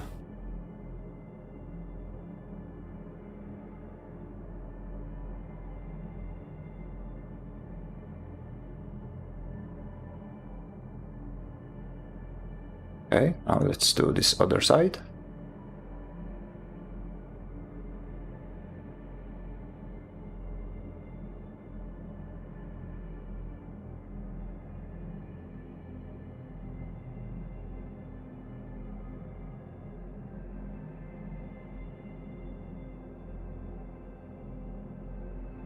Oof.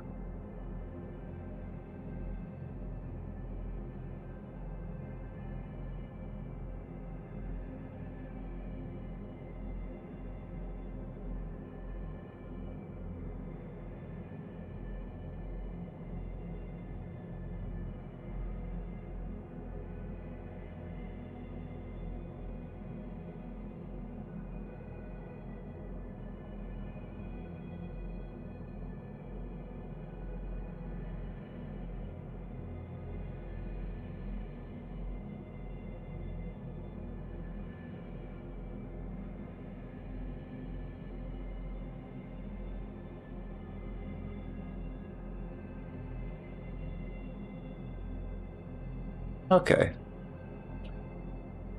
Okay, we made this. Now we duplicate.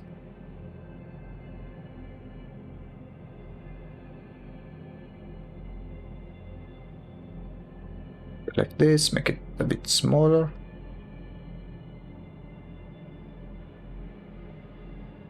Change it, squash it a little bit.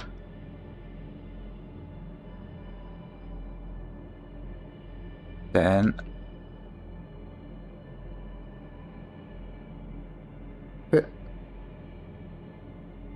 now let me just check how it is in the original sketch.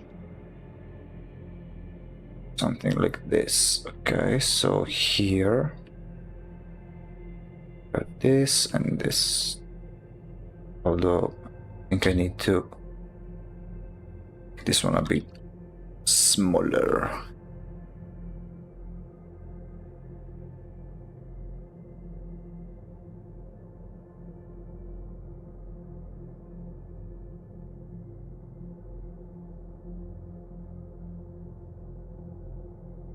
Just check it again.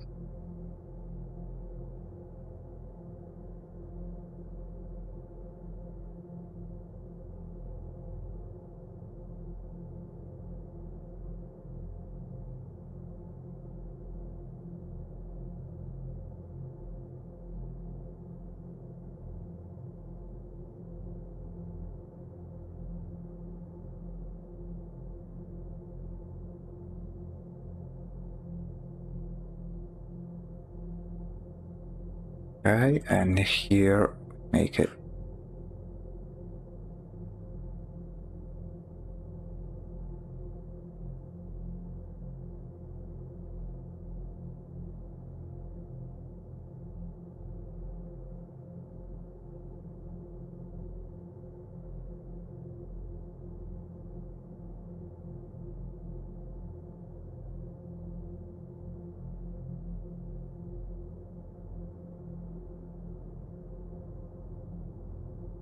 okay, something along those lines.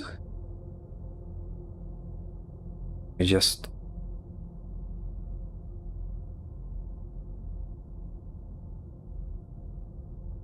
this one goes over the other one. Okay, so let me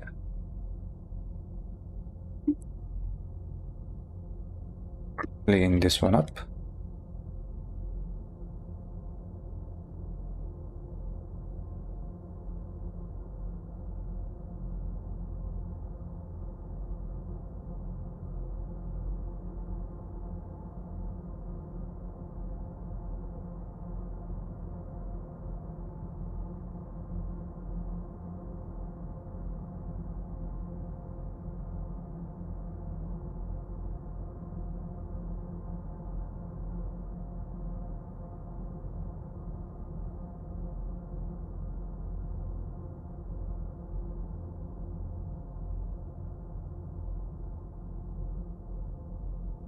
Hmm.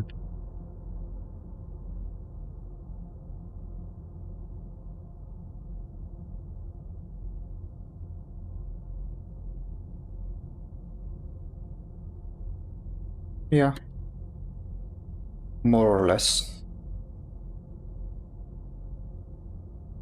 Now we mask everything behind.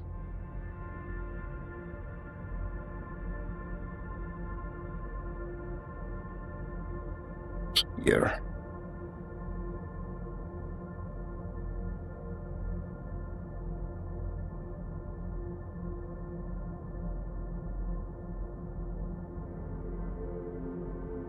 Yeah, it can be a bit confusing now because it's all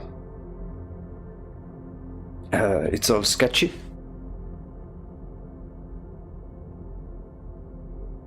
Even though it's still a bit different.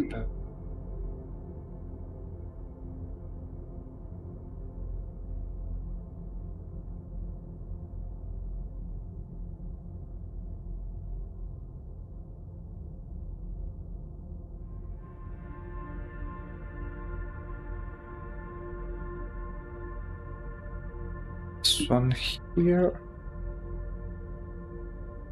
Okay, wait, let me just do it like this.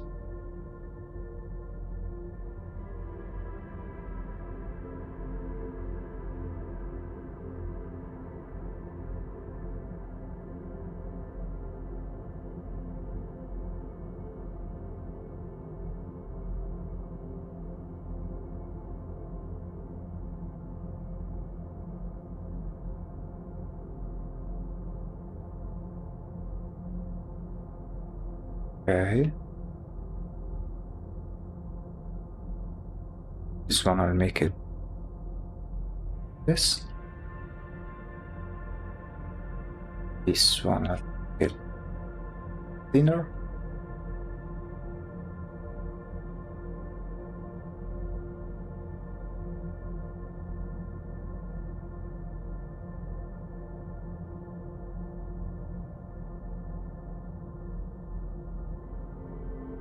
Yeah, something like this.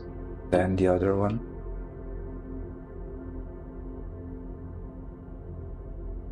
I will also make it.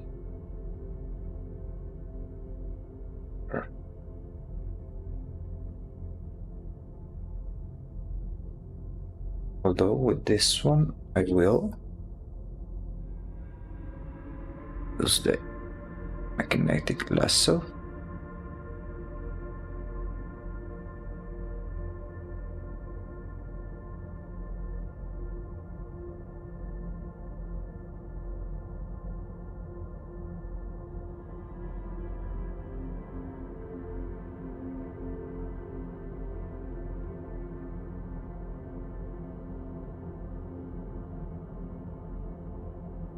Yeah, I think we have it. Now, once we'll add the different colors, it will be much more clear. Because, yeah, we are doing these things separate. So we'll have sketch 1, sketch 2. Okay, I think we can start with the colors.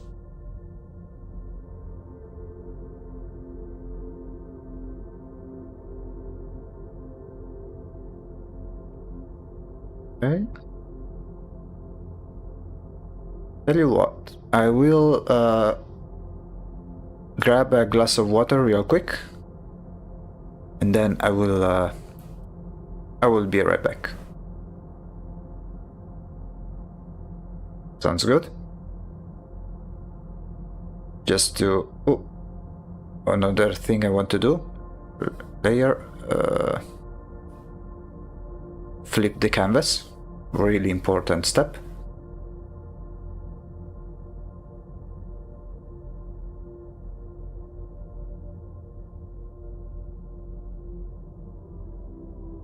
Yeah, we need to fix some stuff over here once I come back.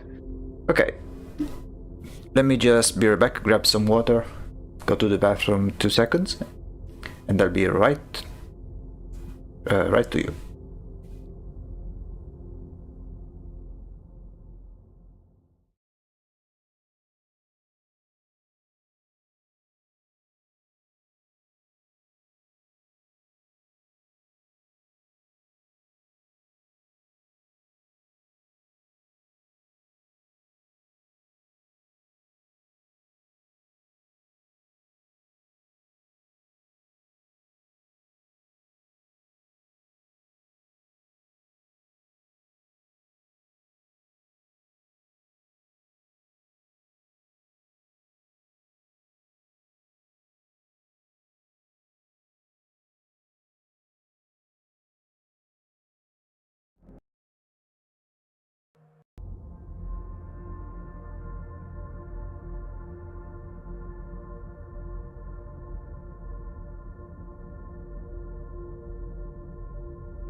I am back.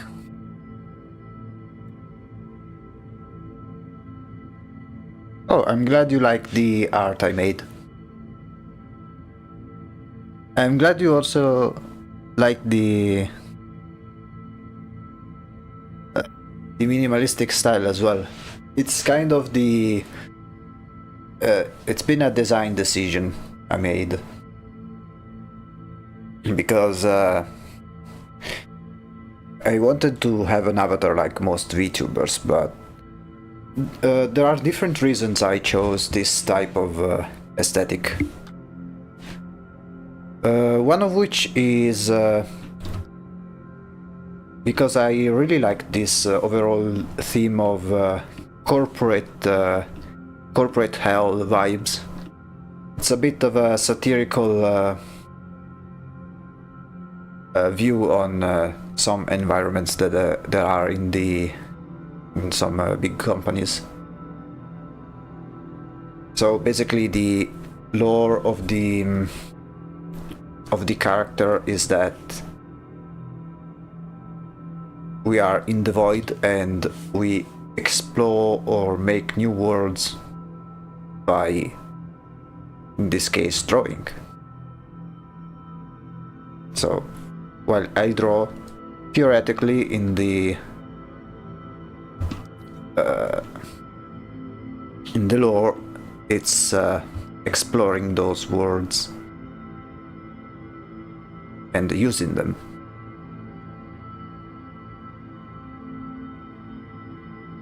As for the minimalistic style is because one, it's easier to animate because I am not using the program that most VTubers do, which is Live 2D, which is the one that like has motion tracking and stuff like that. I don't have a very powerful computer, so I want to avoid putting too much strain on the system. So basically every animation is a hand-drawn animation. And another thing that I noticed is that like every VTuber is very colorful, so many colors, so many details. Like by making this minimalistic black and white, not only it stands out as a design, but also I was thinking about having some sort of dark mode for the channel. Like, you know, now in most websites there is a night mode, which is to prevent your eyes from getting tired when there is a bright light. So I thought about it like this, having basically a dark mode on my character and my screens, so it's not that straining on your eyes. I imagine having easier to draw styles better for cases of burnout too. If you had to draw something for the structure of the stream, it'd be easier to do if it's not highly detailed in nature. Yeah. That's how the plot of Quasimorph. Oh no, we released the ancient evil that will destroy the world. Thankfully it is all better than what the corporations are doing to us. Yeah, the reason here, and I am going to make a channel trailer that will further expand on this. Basically the idea is that we are in the void, which is here. I forgot to add the background music here as well. Moment.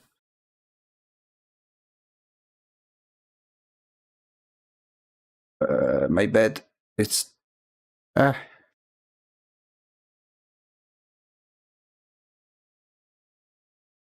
one moment. So I have something even something like some technical difficulty.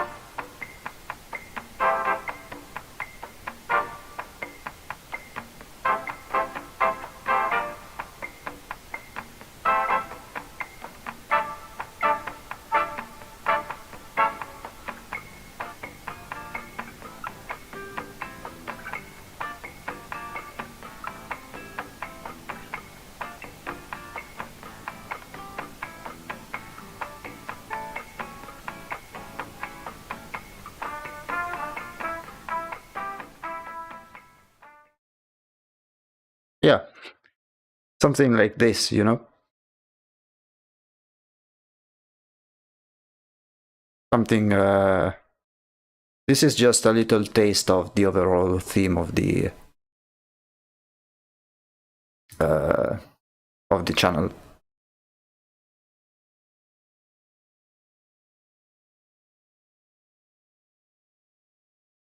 Now, if I could just... why is it not going? Oh yeah, I need to... There we go.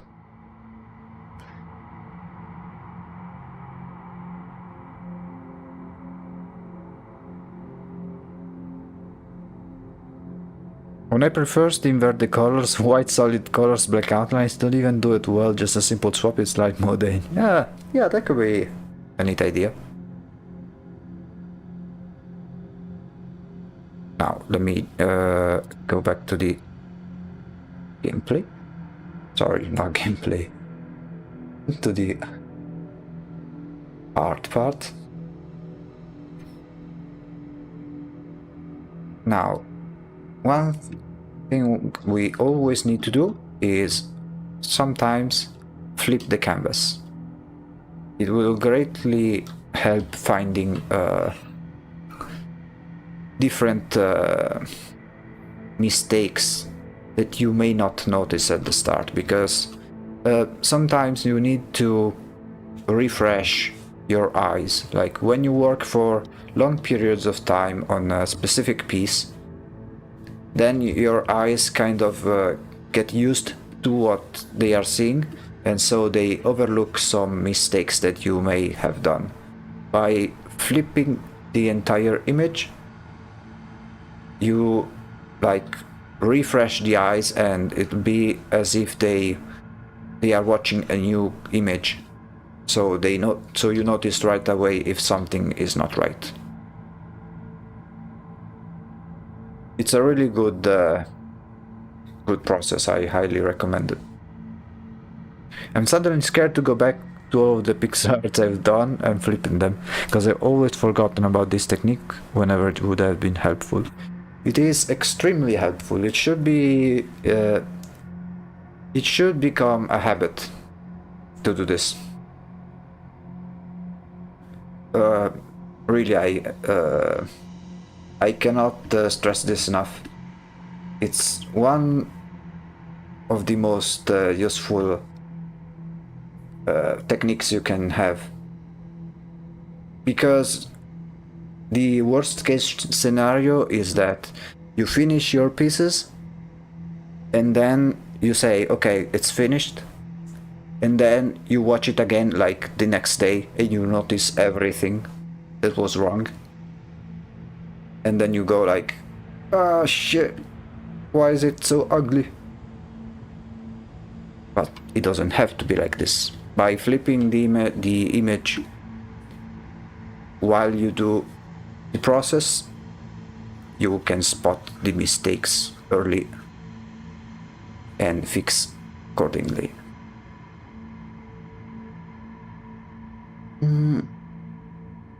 Okay, I'm noticing that it's still tilting a bit too much on this side.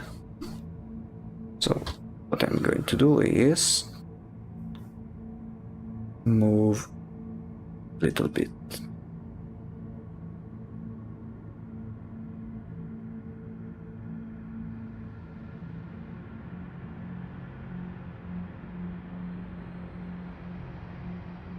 And then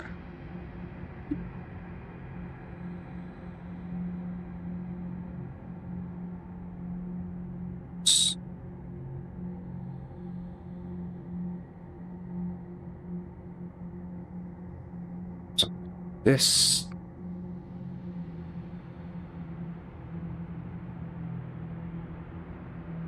Another thing that's similar, but it's still useful, is when you finish a drawing and you make more drawings in the future. Like, let's say you make a drawing now and then a month later you finish another drawing. It's always a good practice to compare the most recent drawing that you made with a drawing you made 1 month ago, especially if you are just beginning. If you say as your first reaction, wow, this drawing I made 1 month ago looks like shit, then it means that you made progress, and that's a good thing. Like, if you compare your most recent drawing with a drawing you made 1 month ago, and the one from a month ago is it looks horrific to you, then it means that you have improved, and that's a good sign.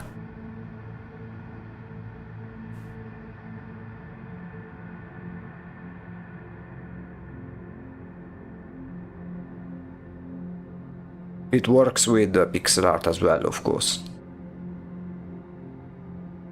With anything really.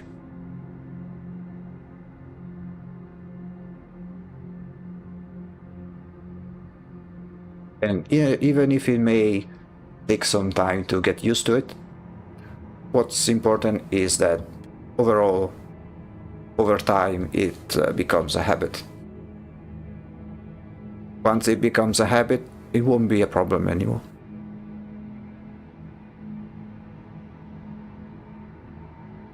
Same thing with the references.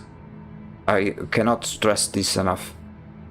In some way, artists can be something like thieves, but in a good way.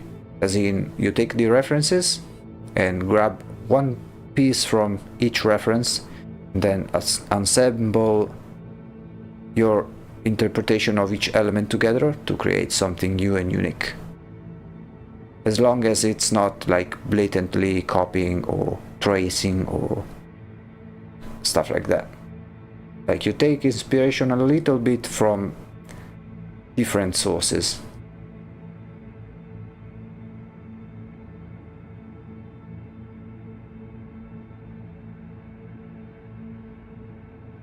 I was thinking of making my YouTube shorts and stuff like that mostly centered around simple tips, tricks and tips, like this one. Maybe next one I may do is about flipping the image. That could be something interesting to make.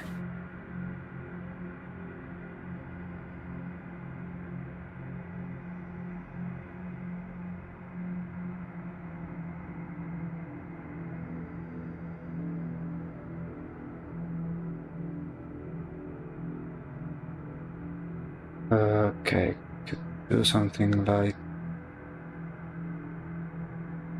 this.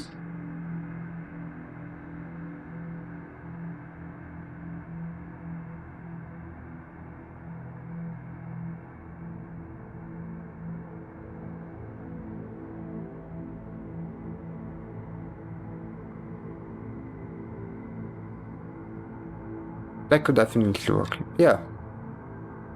I mean, they won't be anything too crazy, but today making shorts and TikTok reels and things like that is basically a must if you want to have your channel get discovered. Because I know that at least on the Twitch side of things, discoverability is non-existent basically. Twitch doesn't have an algorithm like YouTube that at least tries to boost new creators. So you gotta put to work yourself. And that's a good thing, because the shorts, YouTube shorts and TikToks are not that demanding in terms of editing. So they can be a good opportunity to learn editing without having to make some crazy long videos.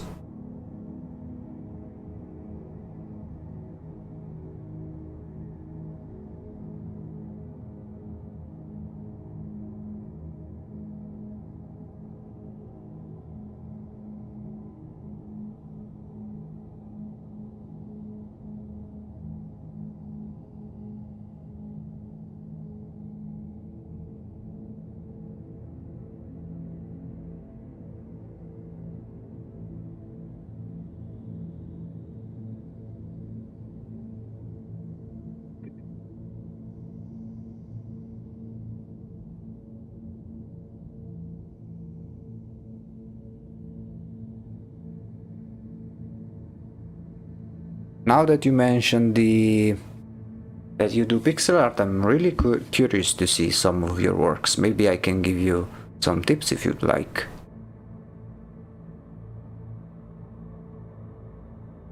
I did some pixel art, but nothing much, and like years and years ago.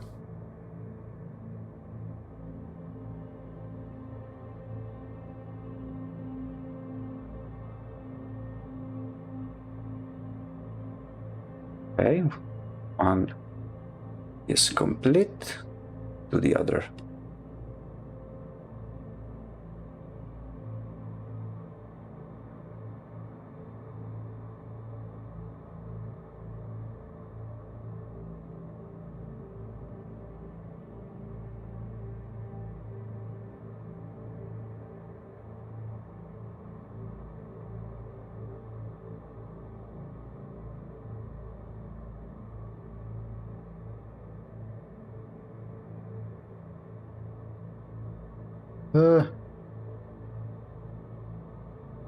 Let me fix this.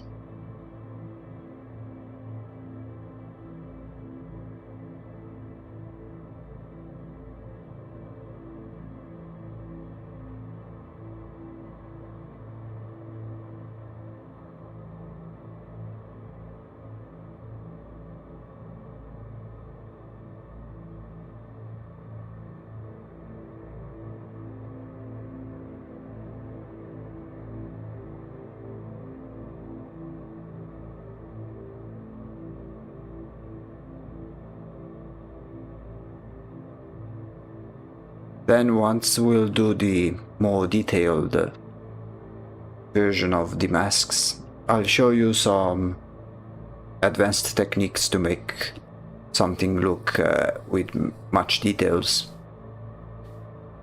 The technique is called photo bashing. It's a really useful tool to add some realistic stuff and maybe intricate stuff without going crazy and having to manually paint everything by hand.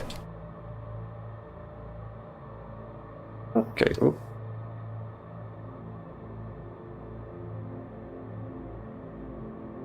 I think I've heard that. Yeah. Basically, you you make some sort of collage of existing photos, and then you paint them over to fit whatever you are drawing.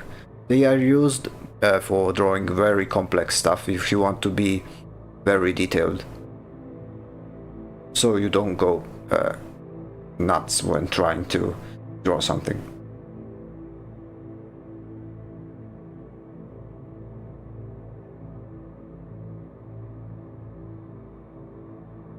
Okay, so let's add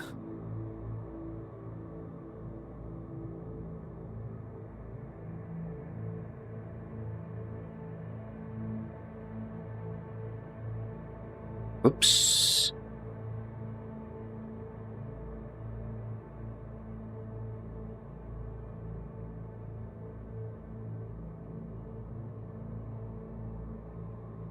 Okay.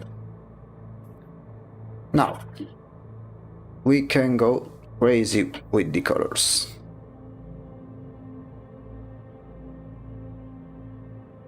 So I was thinking maybe have the base color something like a warm brown, something like this maybe.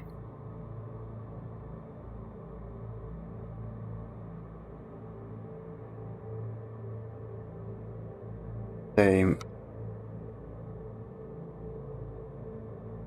Okay, same for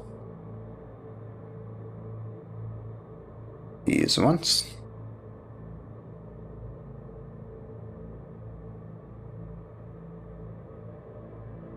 All of my art has been mainly hobby. I've never tried to go professional, so I don't know like any of the techniques. Just make pixel art of D&D characters I want to play as, or as DM. I sometimes make pixel art of common monster types the enemies face, I do sometimes make some basic art for more proper usage though, like a snowflake I used to have or slimes of an FTL mod. One thing I want to try in my life is play Dungeons and Dragons. I have never played it properly. It's something that it really interests me. I think it's one of those things that I would really like. No, I play faster than I know. I mean Dungeons and Dragons. I have played Faster Than Light, and I really like it. Yeah, it's. I can imagine it's fun. The problem is finding the time mostly to do a campaign.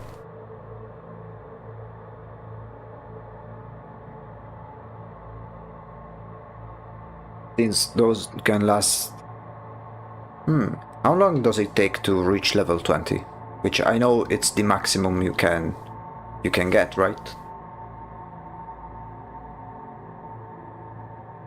Years? Jesus.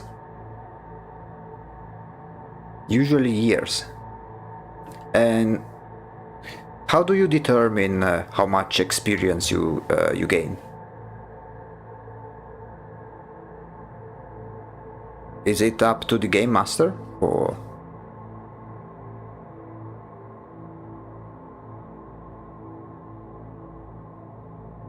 Usually campaigns don't get that far, it's hard to balance. Yeah, but like, is it like in regular RPGs where every enemy gives you a set amount of experience in order to level up, or does it work in a different way?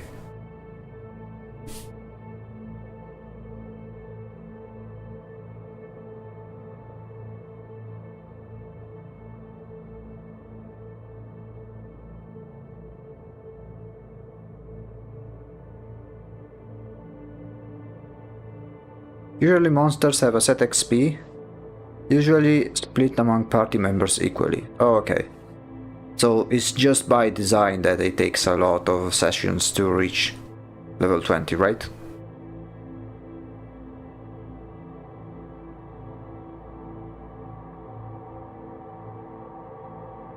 That is how we do it. D&D has few different leveling systems. EXP and Milestone are the two main ones. What's the main difference between one and the other?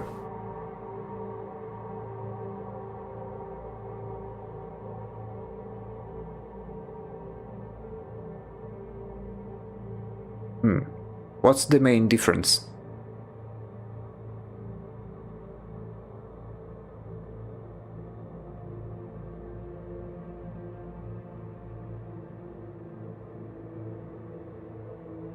XP is what you're probably familiar with. Kill things and get experience points. Enough levels you up. Yeah. That's what I am most familiar with, correct.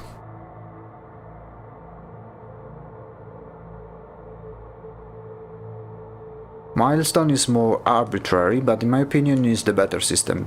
The DM levels you at proper moments in the story. Oh, okay.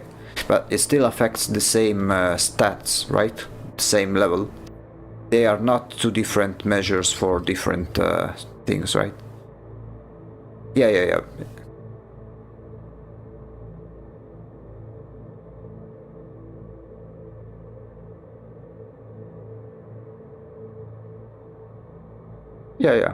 Yeah, cool.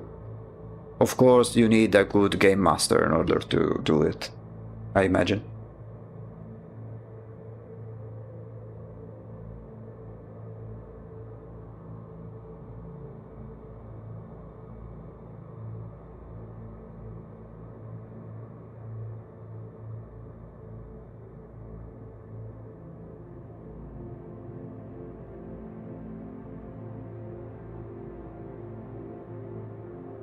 If you have any D&D questions, I can definitely answer them. I homebrew the heckle out of D&D, so I'm familiar with its systems, and I've played in some D&D-like games such as Pathfinder, or at least try to answer them. I'm always whenever I campaign we run into the greatest monsters of all D&D. Scheduling conflicts. Yeah, I can imagine. I think that's the main issue for me.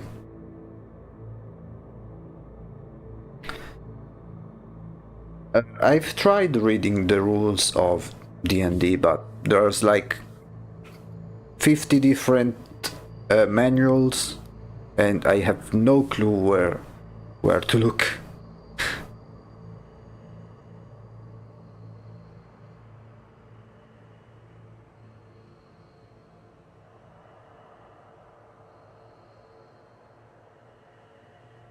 Learn is by playing is far more fun. Yeah, but does that apply to Dungeon Masters as well? Because I can imagine the Dungeon Master is a bit more difficult task, right?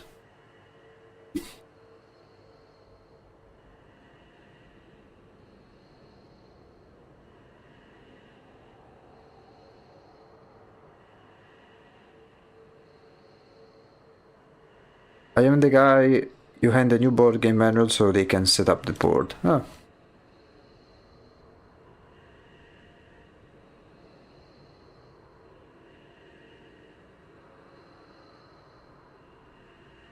I can imagine then why you ended up playing Shadows of Forbidden Gods. I can imagine this game being used as a template for a possible D&D campaign. Unless you have tried it already.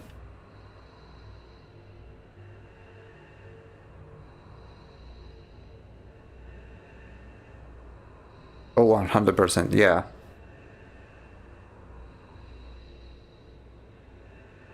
In that case, have you ever played the game Dwarf Fortress?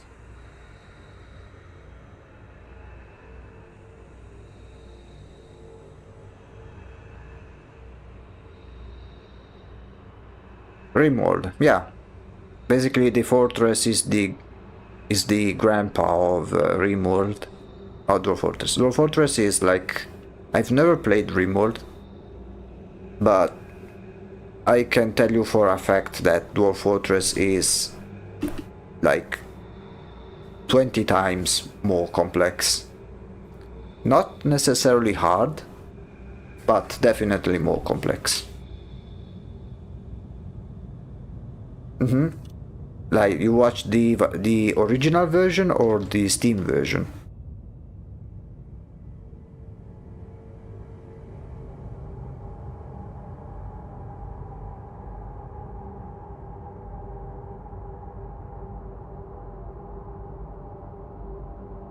The original, or the one in ASCII graphics. I played the original version as well, but now I have the Steam version.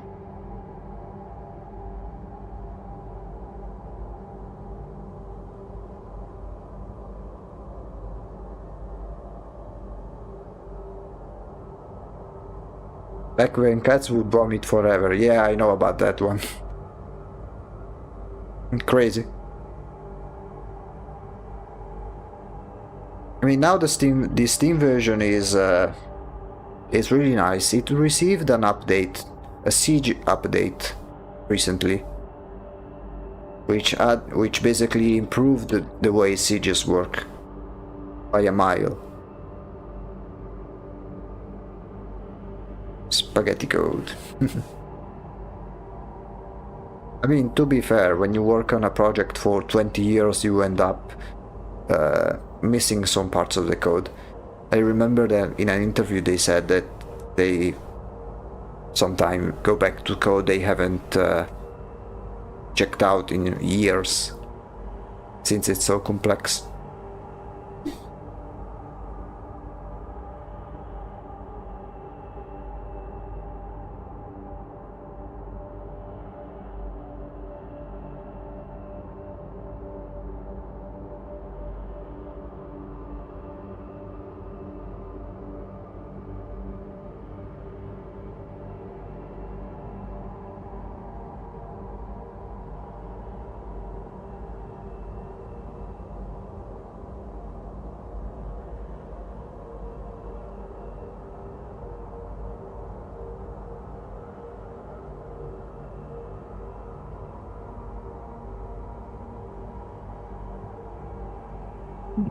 Coming pretty well.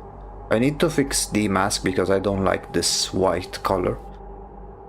Maybe I could make it more yellowish. I don't know.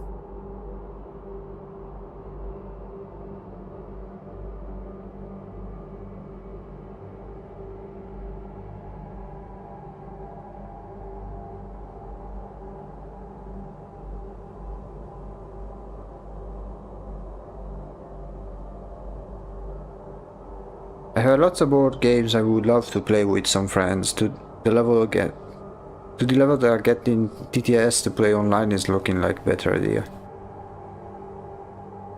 Yeah. I also am a person that really likes to play board games. Unfortunately, as you said, the main issue is finding people.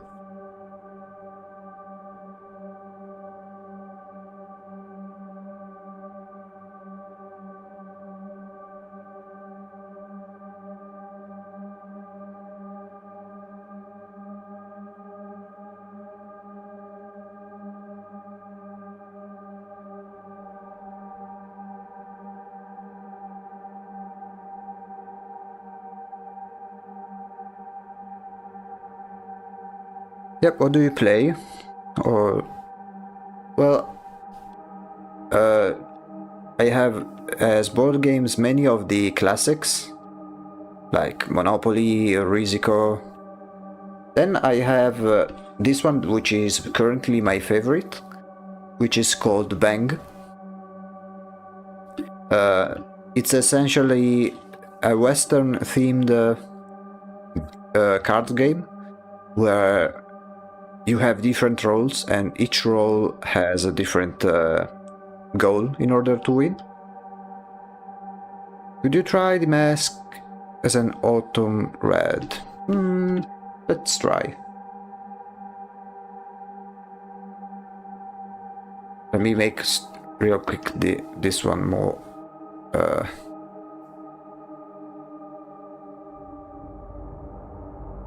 Okay, let me adjust it. Let's see.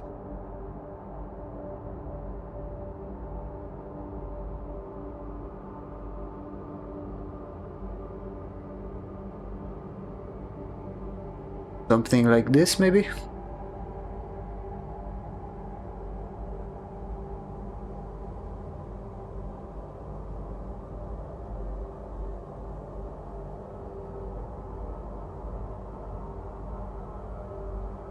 Before, after.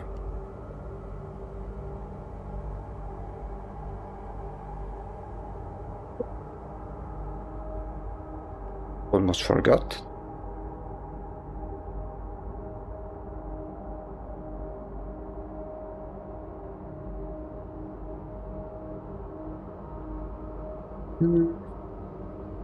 I mean, at least now we keep everything on the same light level. Then we can add the shadows and the lights later. But yeah, do you like it so far? The combination of colors and stuff?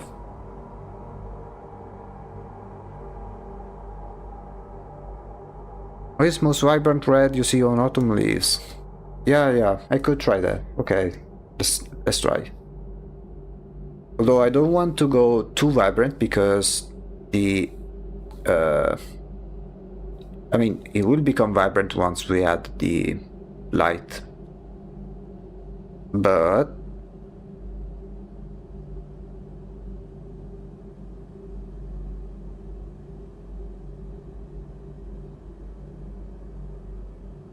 like something like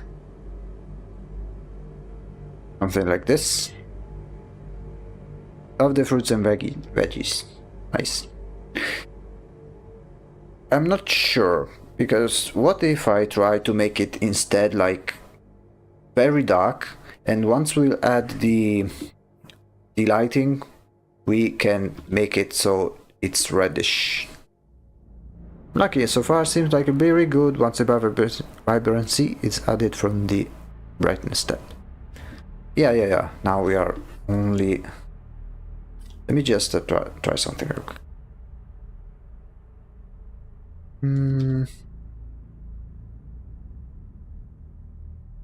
But let me make the mushrooms a bit or more brown, dark brown. Something like this, yeah.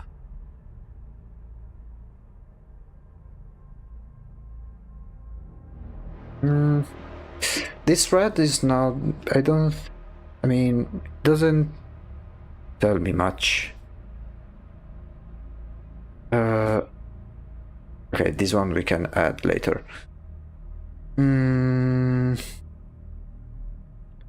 Let me try...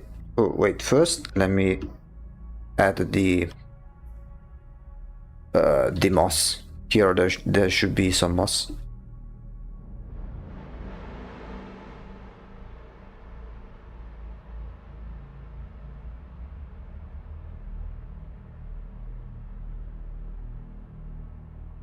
As for the mask, I think we can do something like this. Oops.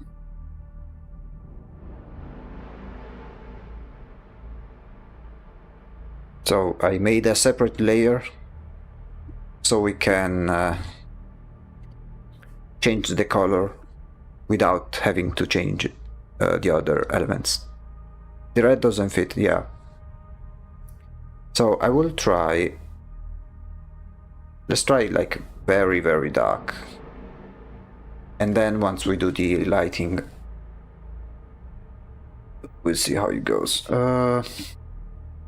Speaking of which, let's add... Ooh.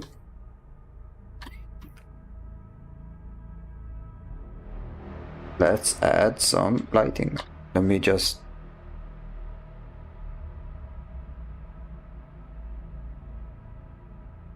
Okay.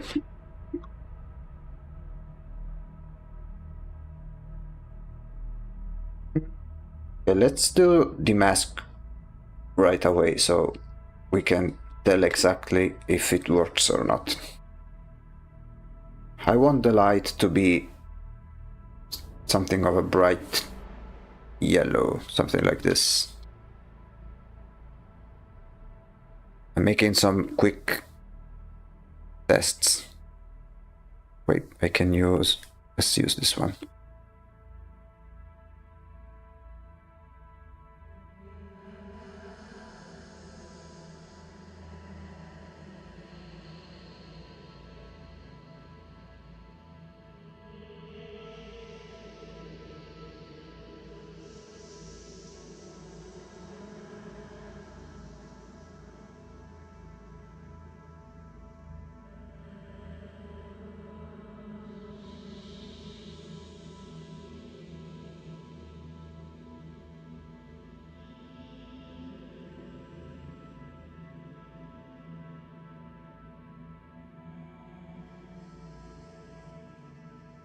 My current board game obsession is currently focused on Blood on the Clock Tower, Mafia Werewolf but better, and Kingdom Death Monster, Darkest Dungeon 1 but board game. Oh. I played the Darkest Dungeon 1. I wanted to play the second, but after watching the reviews I kinda backed out. Yeah, I was saying, this game called Bang, basically there are different roles. There is the sheriff, the deputy, I think, the outlaw, the renegade, and yeah, and that's it. And basically everyone knows who the sheriff is, but that's pretty much it.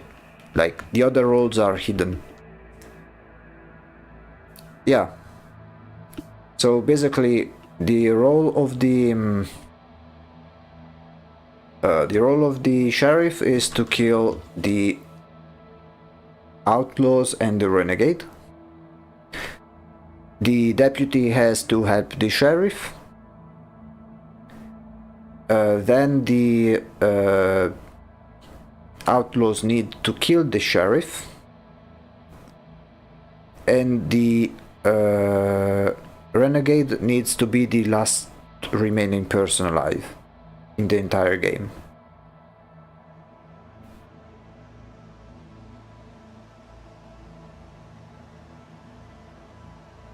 So basically, if you are like the renegade, you need to kill first the outlaws and then the sheriff and deputy, because otherwise if you kill the sheriff first, the outlaws win. And it's a deception game. I wonder if Shadow of Forbidden Gods board game nights would be a good thing to check for interest in the Discord.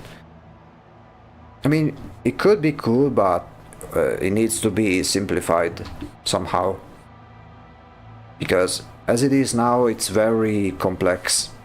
If you think about all of the different modifiers that the game has for each character, each motivation.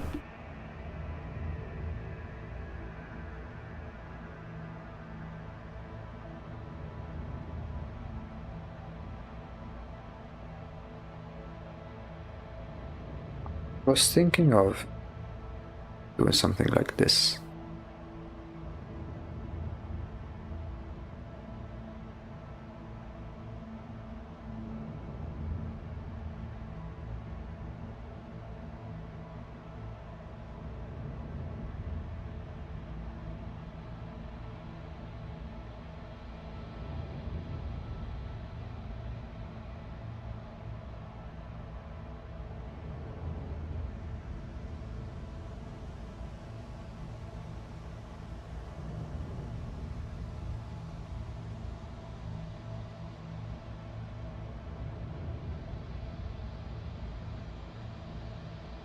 That's fair. There'd probably be a bigger mix of casual. Yeah, it would be funny to roleplay a sheriff, yeehaw, and more competition.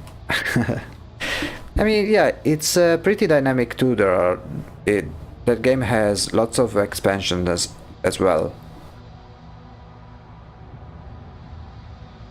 The cool thing is that other than the role, you also get a character, and each character has their different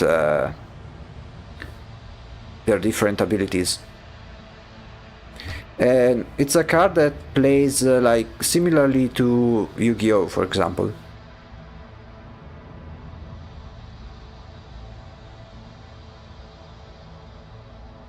Like you place cards on the terrain. There are some cards that activate outside of your turn. Things of that kind.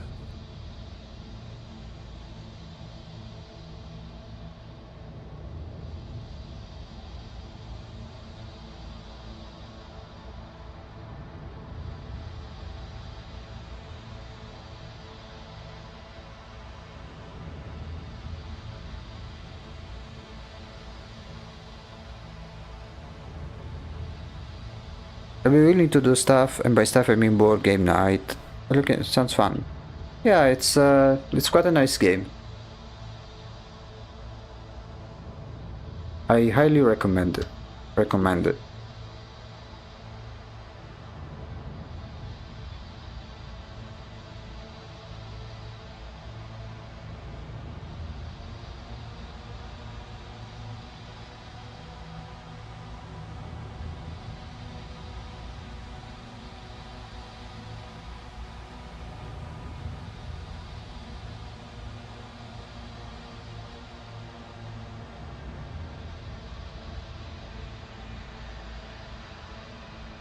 And now I am a bit...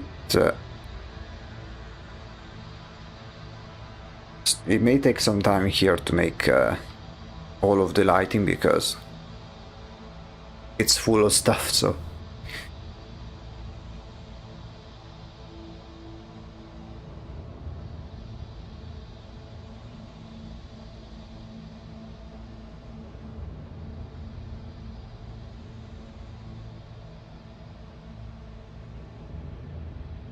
Another game that I have, but I I want to find people to play with. It's called the Houses of Madness. It's a kinda Darkest Dungeon, to some respect.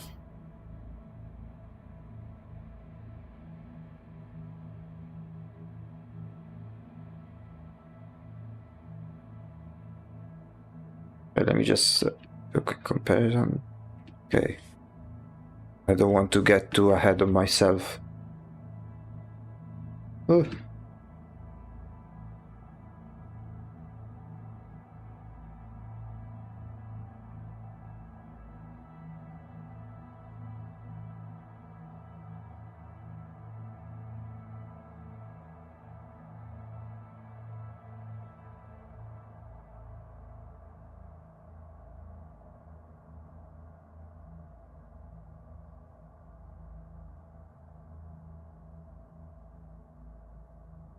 Yeah. Houses of Madness or Mansions of Madness. I think Houses of Madness.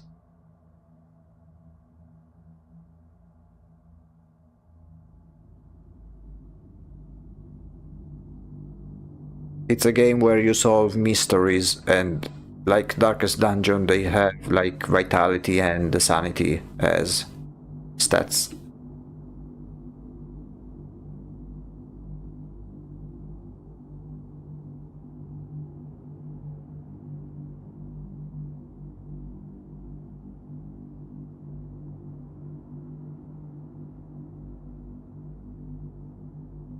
Sorry, had to be a bit because my elderly doggo needed to help going out to bathroom. Did I miss anything? Oh, we are just talking about board games, while I am doing my best to do the lighting of the character.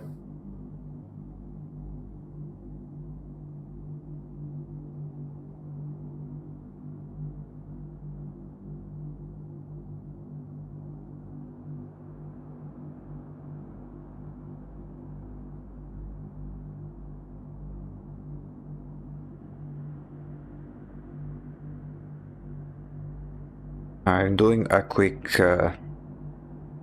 test for the colors of the mushrooms and the overall lighting. Then of course I have a lot to fix, since there is a lot of different elements going on here, and also the mask, I need to work a bit more on it.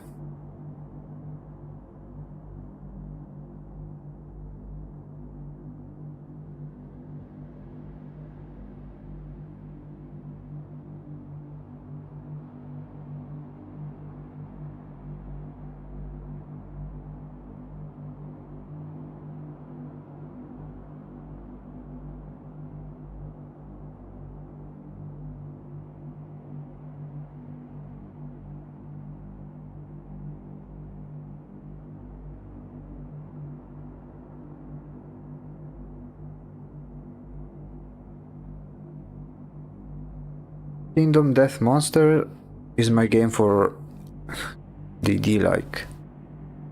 It's a virus, go on expedition to get resources, probably die, but maybe get back to make some gear and prepare for the next hunt. Okay. Hopefully it's done in a way that's fun to play and not, oh, I guess I'll be useless at this game, feel whenever you end up as one.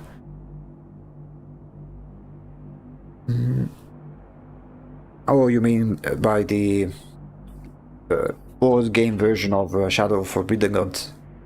I mean, yeah, maybe.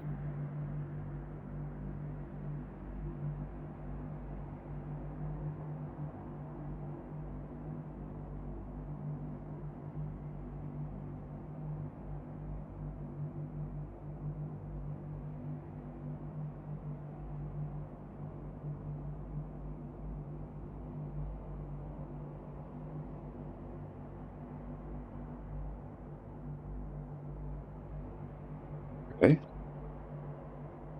Let's try something like...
Mhm.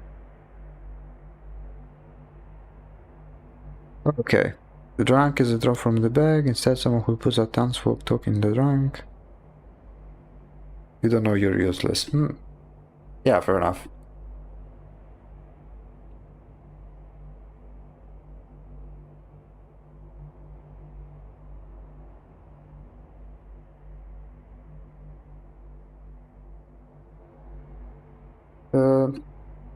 Do you guys like the way the mask is done? Or maybe I can try something different. Let me see if I can.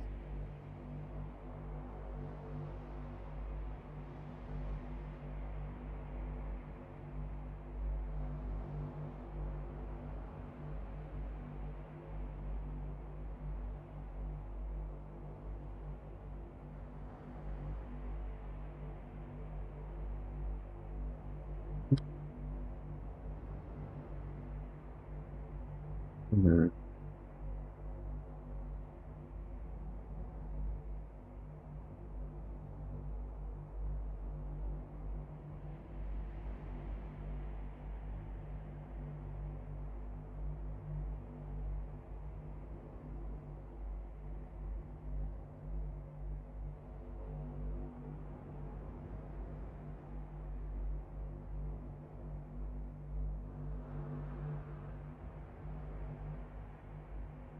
I like the gold of the mask. Makes it feel like a mask. Yeah.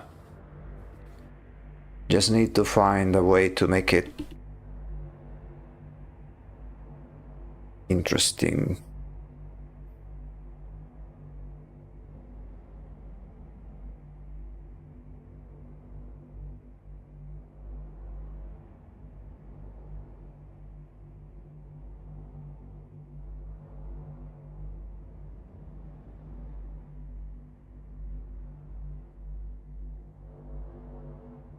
He feels like a hermit living in the woods. Good.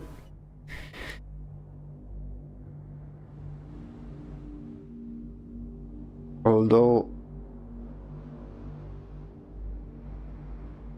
there is too much.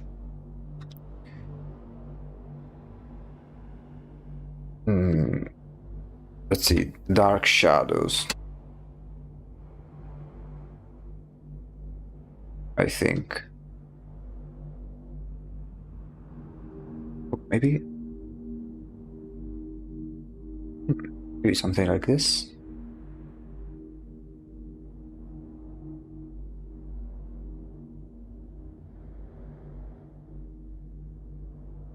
Let's see.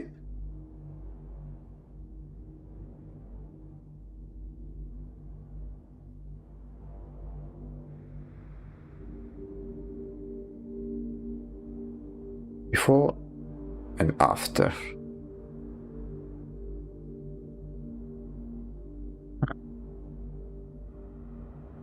See if I can balance some colors.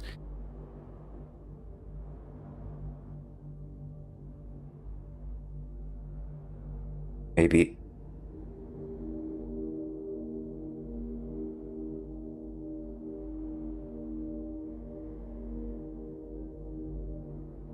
merge the mask as well.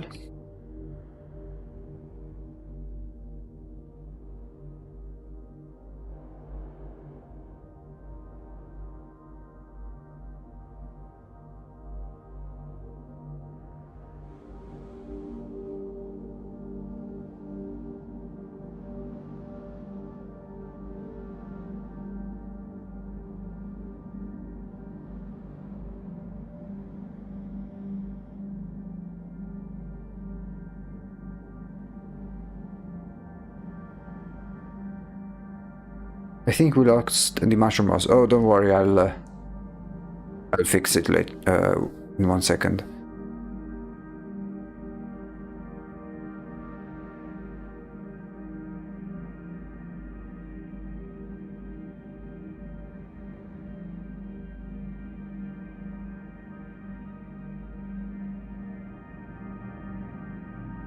Okay, and then for the moss, do it like this.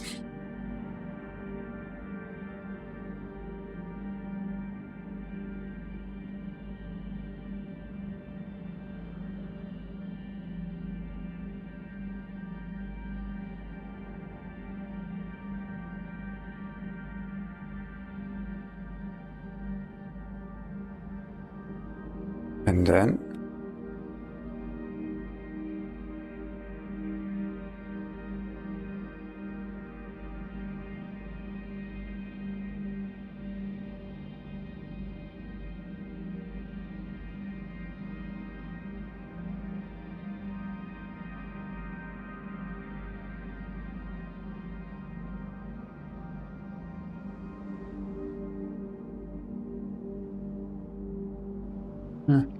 the only thing is that it's too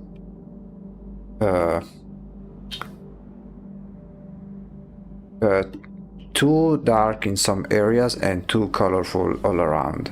I want to make it so the darker areas have less saturation.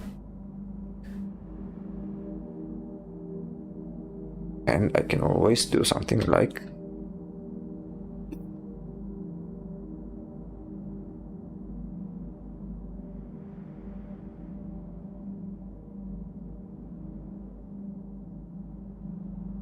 this.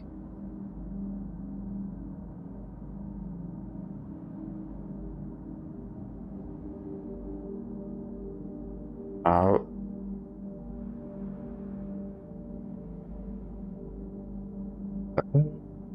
do saturation.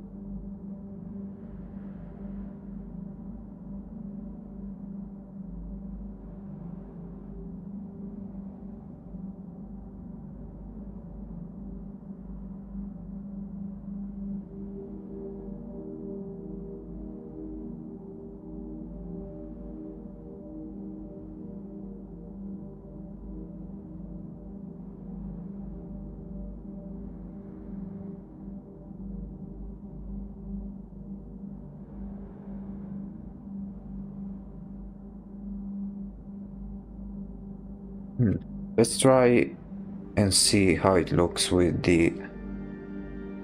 these as well.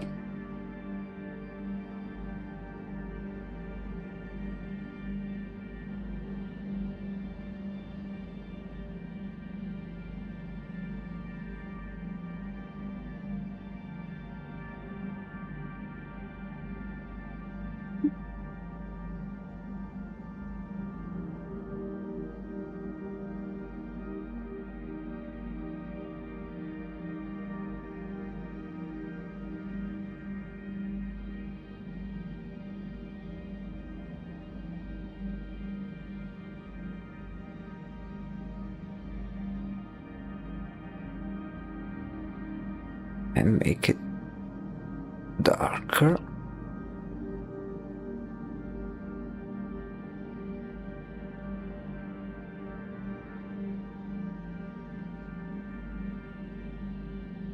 Some other areas.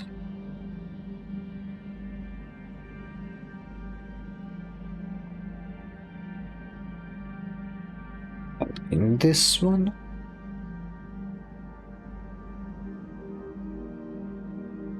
we go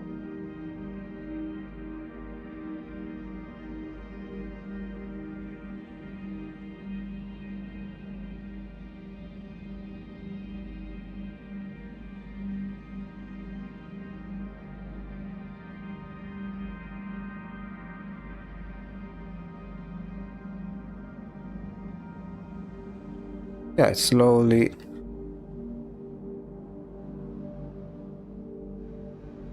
coming together, I think.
save, and since we are here,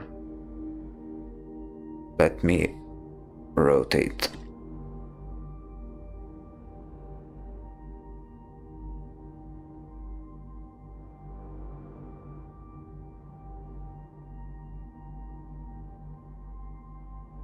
I think it looks nice, but I think we can improve on it.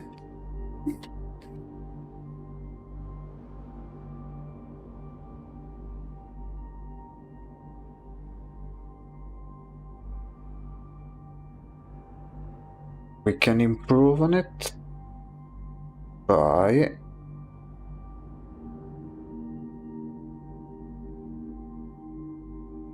fixing. Let's try if I make this one another color.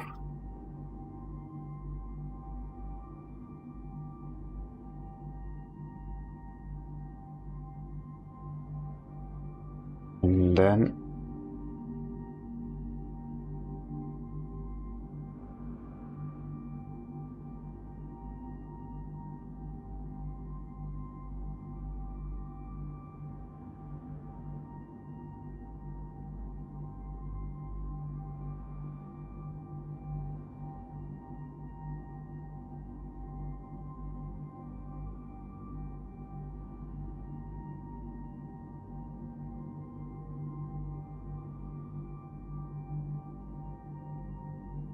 let me see if I can.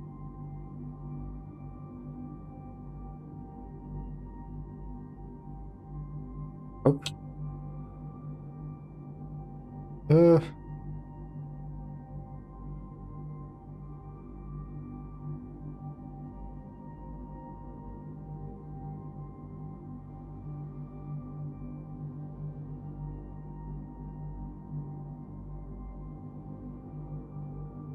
Maybe something like this, and then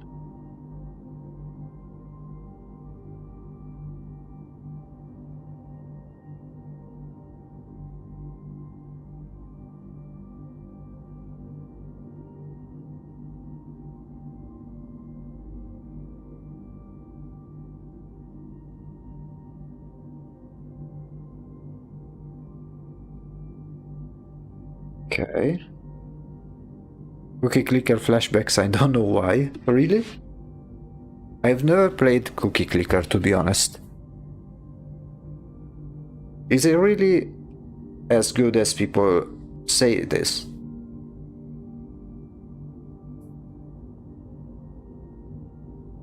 Okay, now. Yeah, we see how it's a grind. Yeah, I can imagine. Okay, another important thing is to always, from time to time, place your PC in black and white, because then you'll be able to see if the overall readability of the artwork and see if it's okay or not. For example, here you can clearly see which parts are more important than the others. If we go here, however, it's not as immediate. So what we need to do is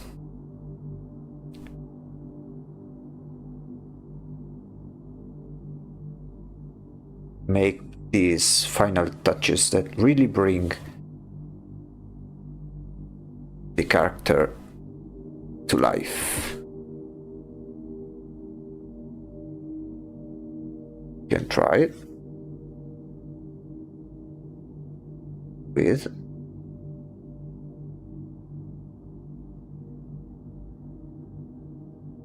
here and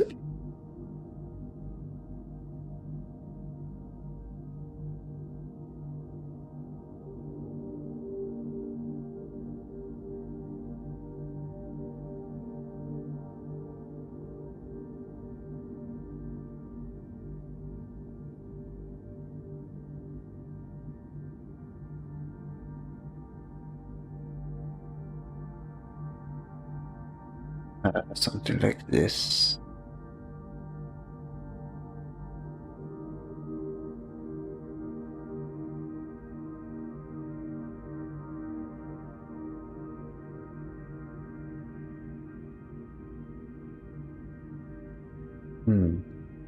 So brighter lower and a brighter max smile. Essentially, let me show you the before and after, by even when removing the lower.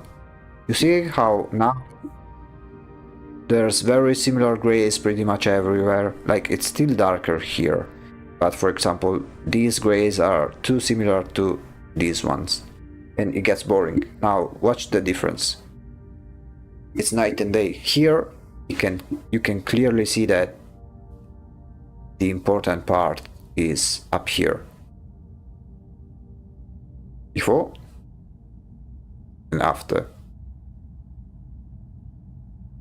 Totally different result. Here's with color before and after. Yeah. Now we need to do the same here. Wait, let me. Okay, good. Do the same thing here as well. So let's do it one at a time. But here we won't need to change much, I think.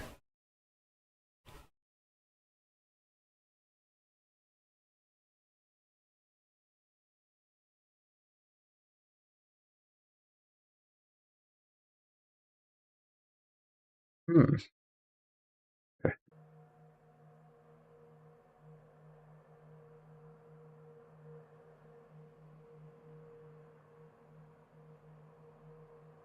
Okay.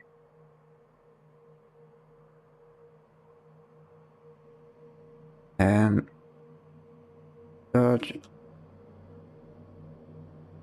let's see with the guy behind it. Yeah. Okay, now let's do the other one.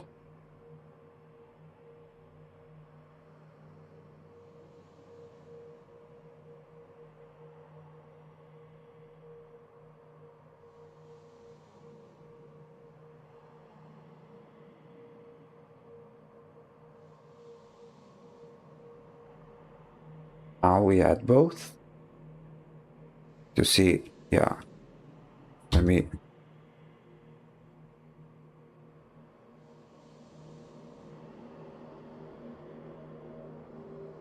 Like this. Then touch. And then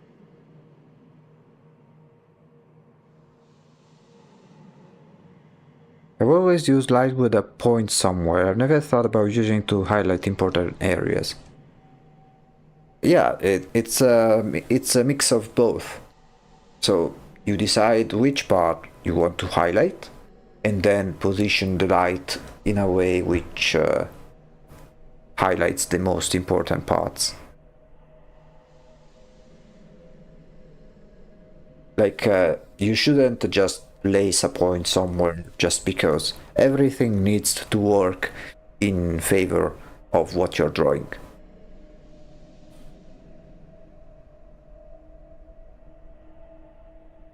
Okay, now as a final touch, since we need to further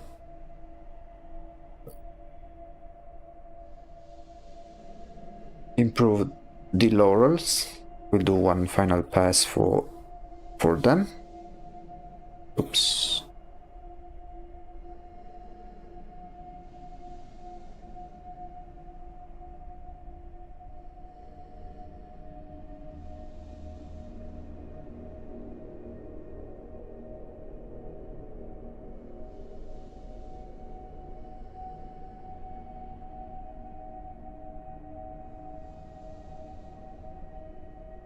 And yeah, I think this is a pretty nice result.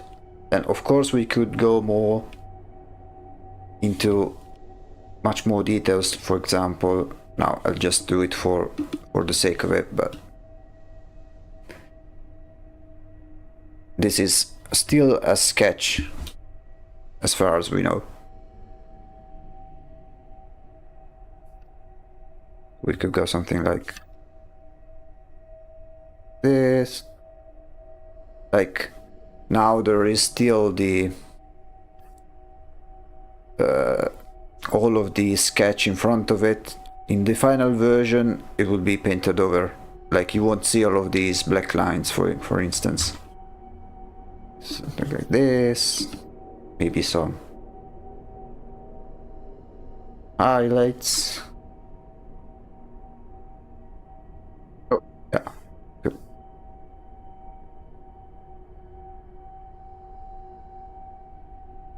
This and here it will be a very long process, but I think it will be worth it. The process when making the much more polished version, it will be much longer. It may take multiple streams to just make one mask, for example.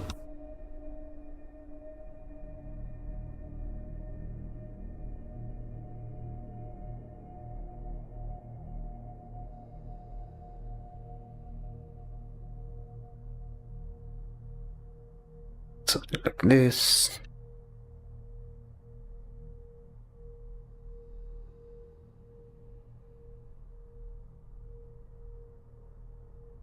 And yeah.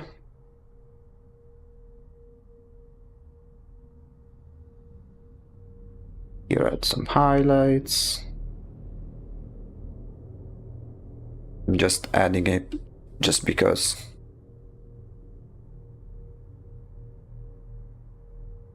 Maybe here add more.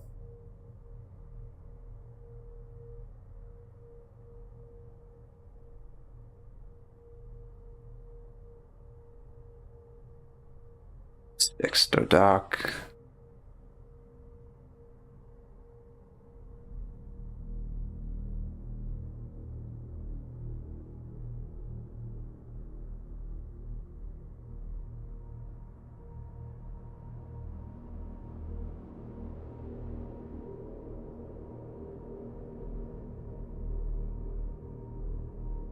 Like this.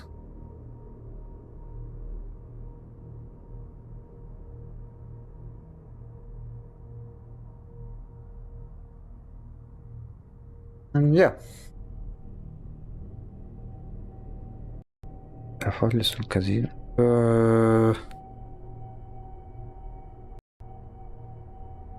Wait, which one? This one?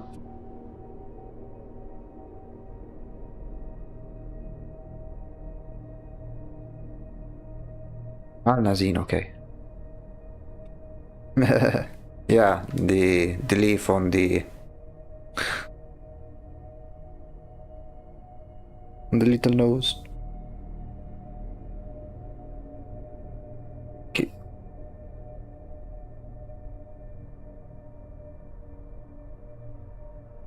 Maybe here. Make it so.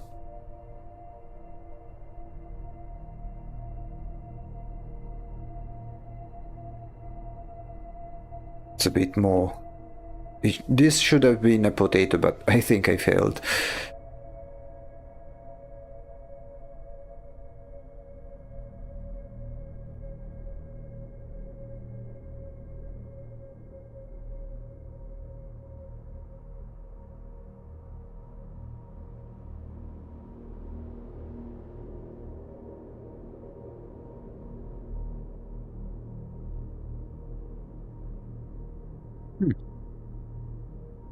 Sorry, I thought you were talking to me. Yeah. Yeah. So, what do you guys think? Do you think it's a bit still too dark? Let me see if I can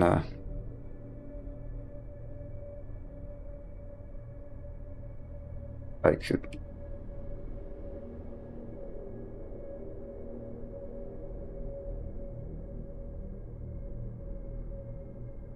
Oops.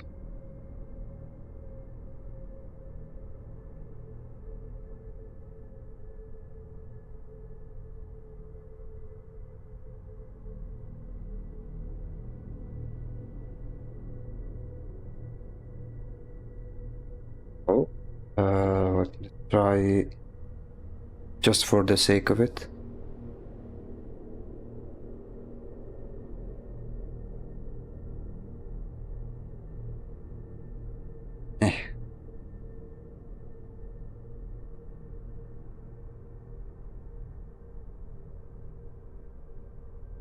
Be some.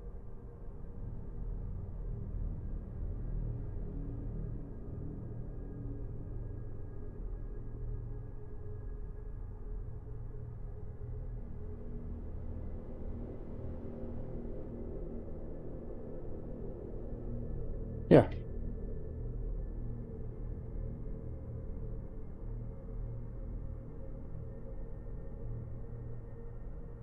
So, what do you guys think? I think it went pretty well, hasn't it? The good old uncle of the harvest.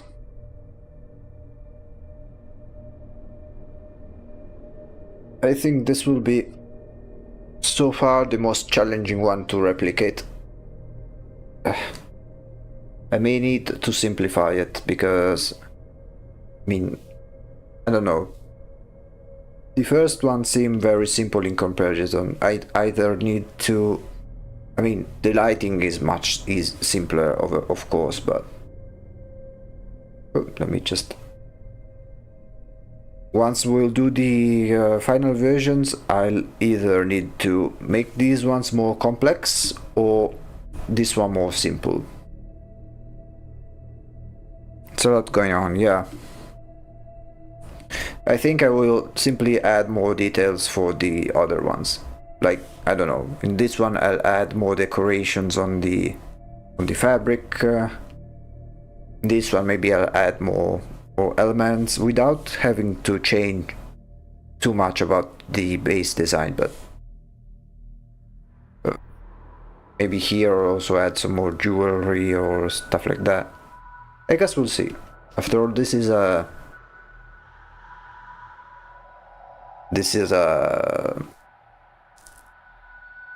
still a sketch. There are some of the biggest images. These are some of the biggest images in the game, but I do wonder how much exactly the player will be able to see. Do we know how big they'll be in the final product?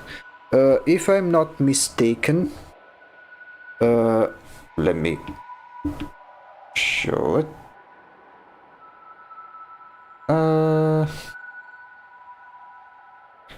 So basically, this will be the final splash art, right? With each mask rotating around it. But once we'll go to the in-game art, the one that will show only like this section here. Let me show you. Like in game, it will be something like something like this, right? Like where here you get the power, the slots, the seals, and here there is the. I think the idea is to have here the main art and here have the mask change each time.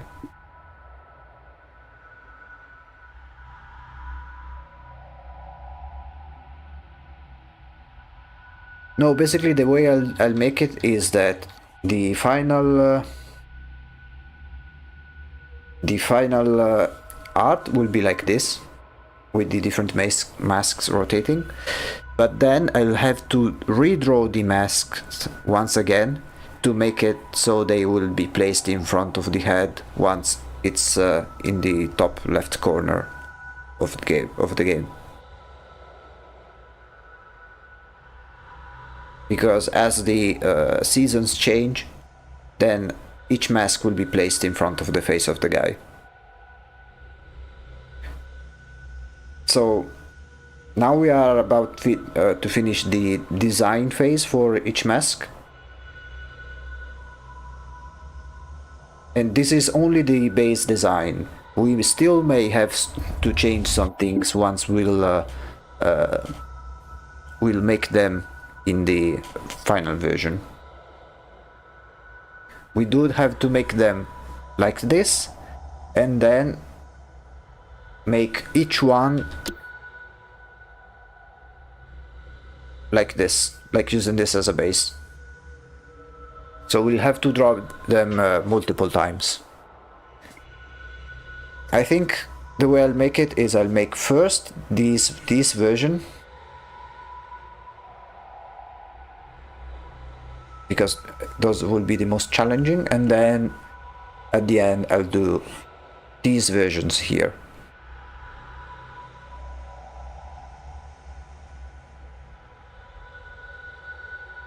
I hope I explained it well.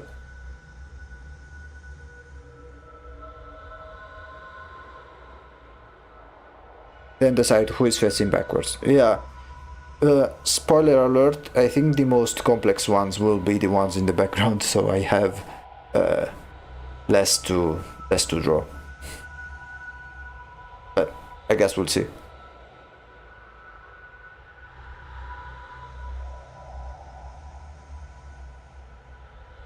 It also depends what the final design will be. Because, for example, when I'll be making this one in the same position as the others, maybe there are some elements that do not sit well, and we may change it. So these designs are not permanent. They still are subject to change. These are simply to establish the what they'll most likely look. There are some small changes we can still do. Do they get the auras or presences when they are circling? Like the Hoarfrost have come out of eyes? Yeah, I think I'll show, like, what you see, it's what they'll be showing. I have to take that into account as well. This will have dots. Could you show the dots? Now, yeah. If I did save them, I don't think I saved them. Well, yeah. So basically, the dots were something like this. I need to find the correct brush for it. It was something like. So Katrina, last stream I made like a little showcase of the particle effects that we'll be adding at the end as final touches for each god. And it will be something like something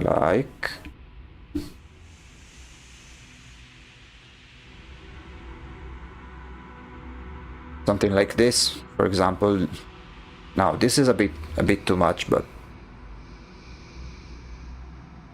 like these sort of particle effects that you get at the very end of a drawing.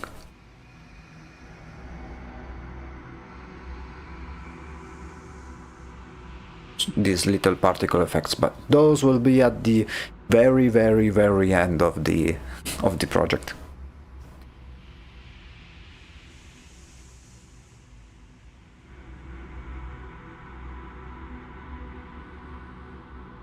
I don't know if I'll add the external parts in the rotating image as well, because I realized how they may occupy too much space.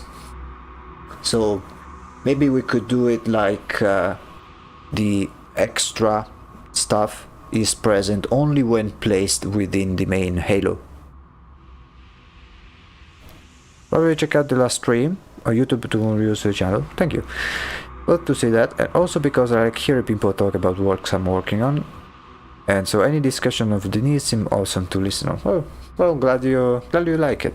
It's Well, all of the VODs are in the YouTube channel. I also made a playlist, I think. No, sorry, no, I haven't made a playlist yet. But I will make a playlist specific to this project. But since I've made like, 6 streams in total, you can check them out pretty easily.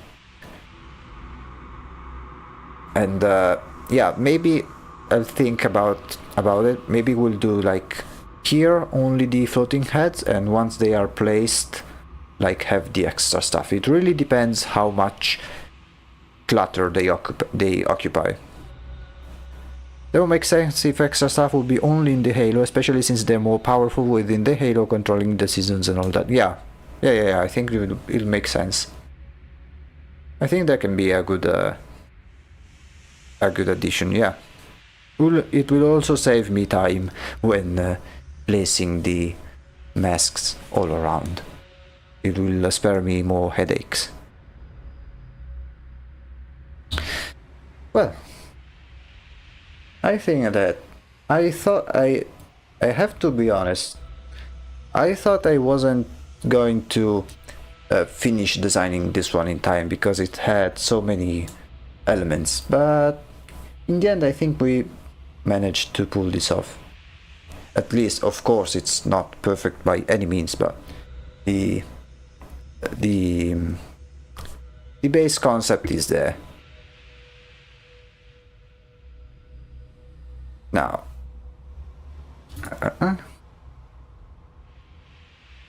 went.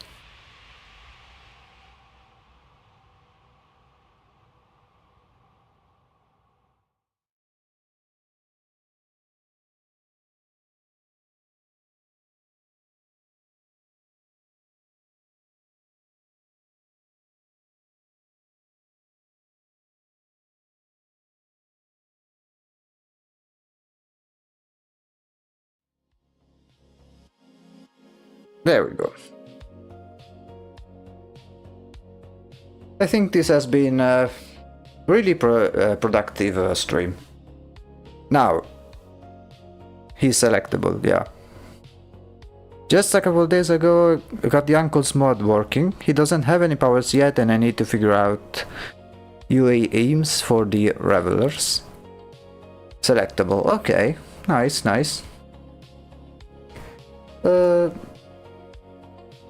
Yeah, I think this has been a productive stream as always. Now, I will address directly the creator of the last remaining mask, just to have some clarifications. And then we can do the final mask for the stream on Friday. I'm really excited to continue this project, and I am happy that you guys are enjoying what I'm doing over here.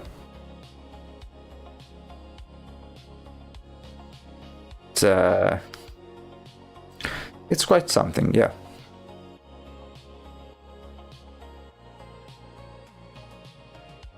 See you Friday then, unless he's dropping out. I hope not.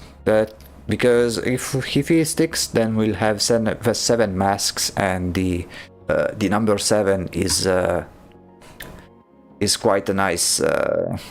It's a nice number. It's a very symbolic number. It would be perfect for the god.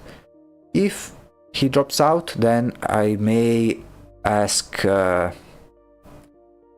maybe to have some of these scrapped ones, like one of the scrapped ones be taken out again for development. But I'll just sort these things out in the between now and tomorrow. Would you theoretically want to make a god of your own if they dropped out? I wouldn't know what to do. I didn't think about it, to be honest. Like all of the ideas made so far, I think they are perfect. They have a wide range of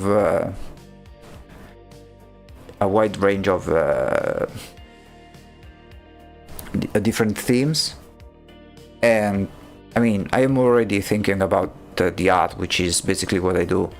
I don't think I would be as good as to make the mechanics and coding and stuff like this, and I would avoid having someone else do it for me.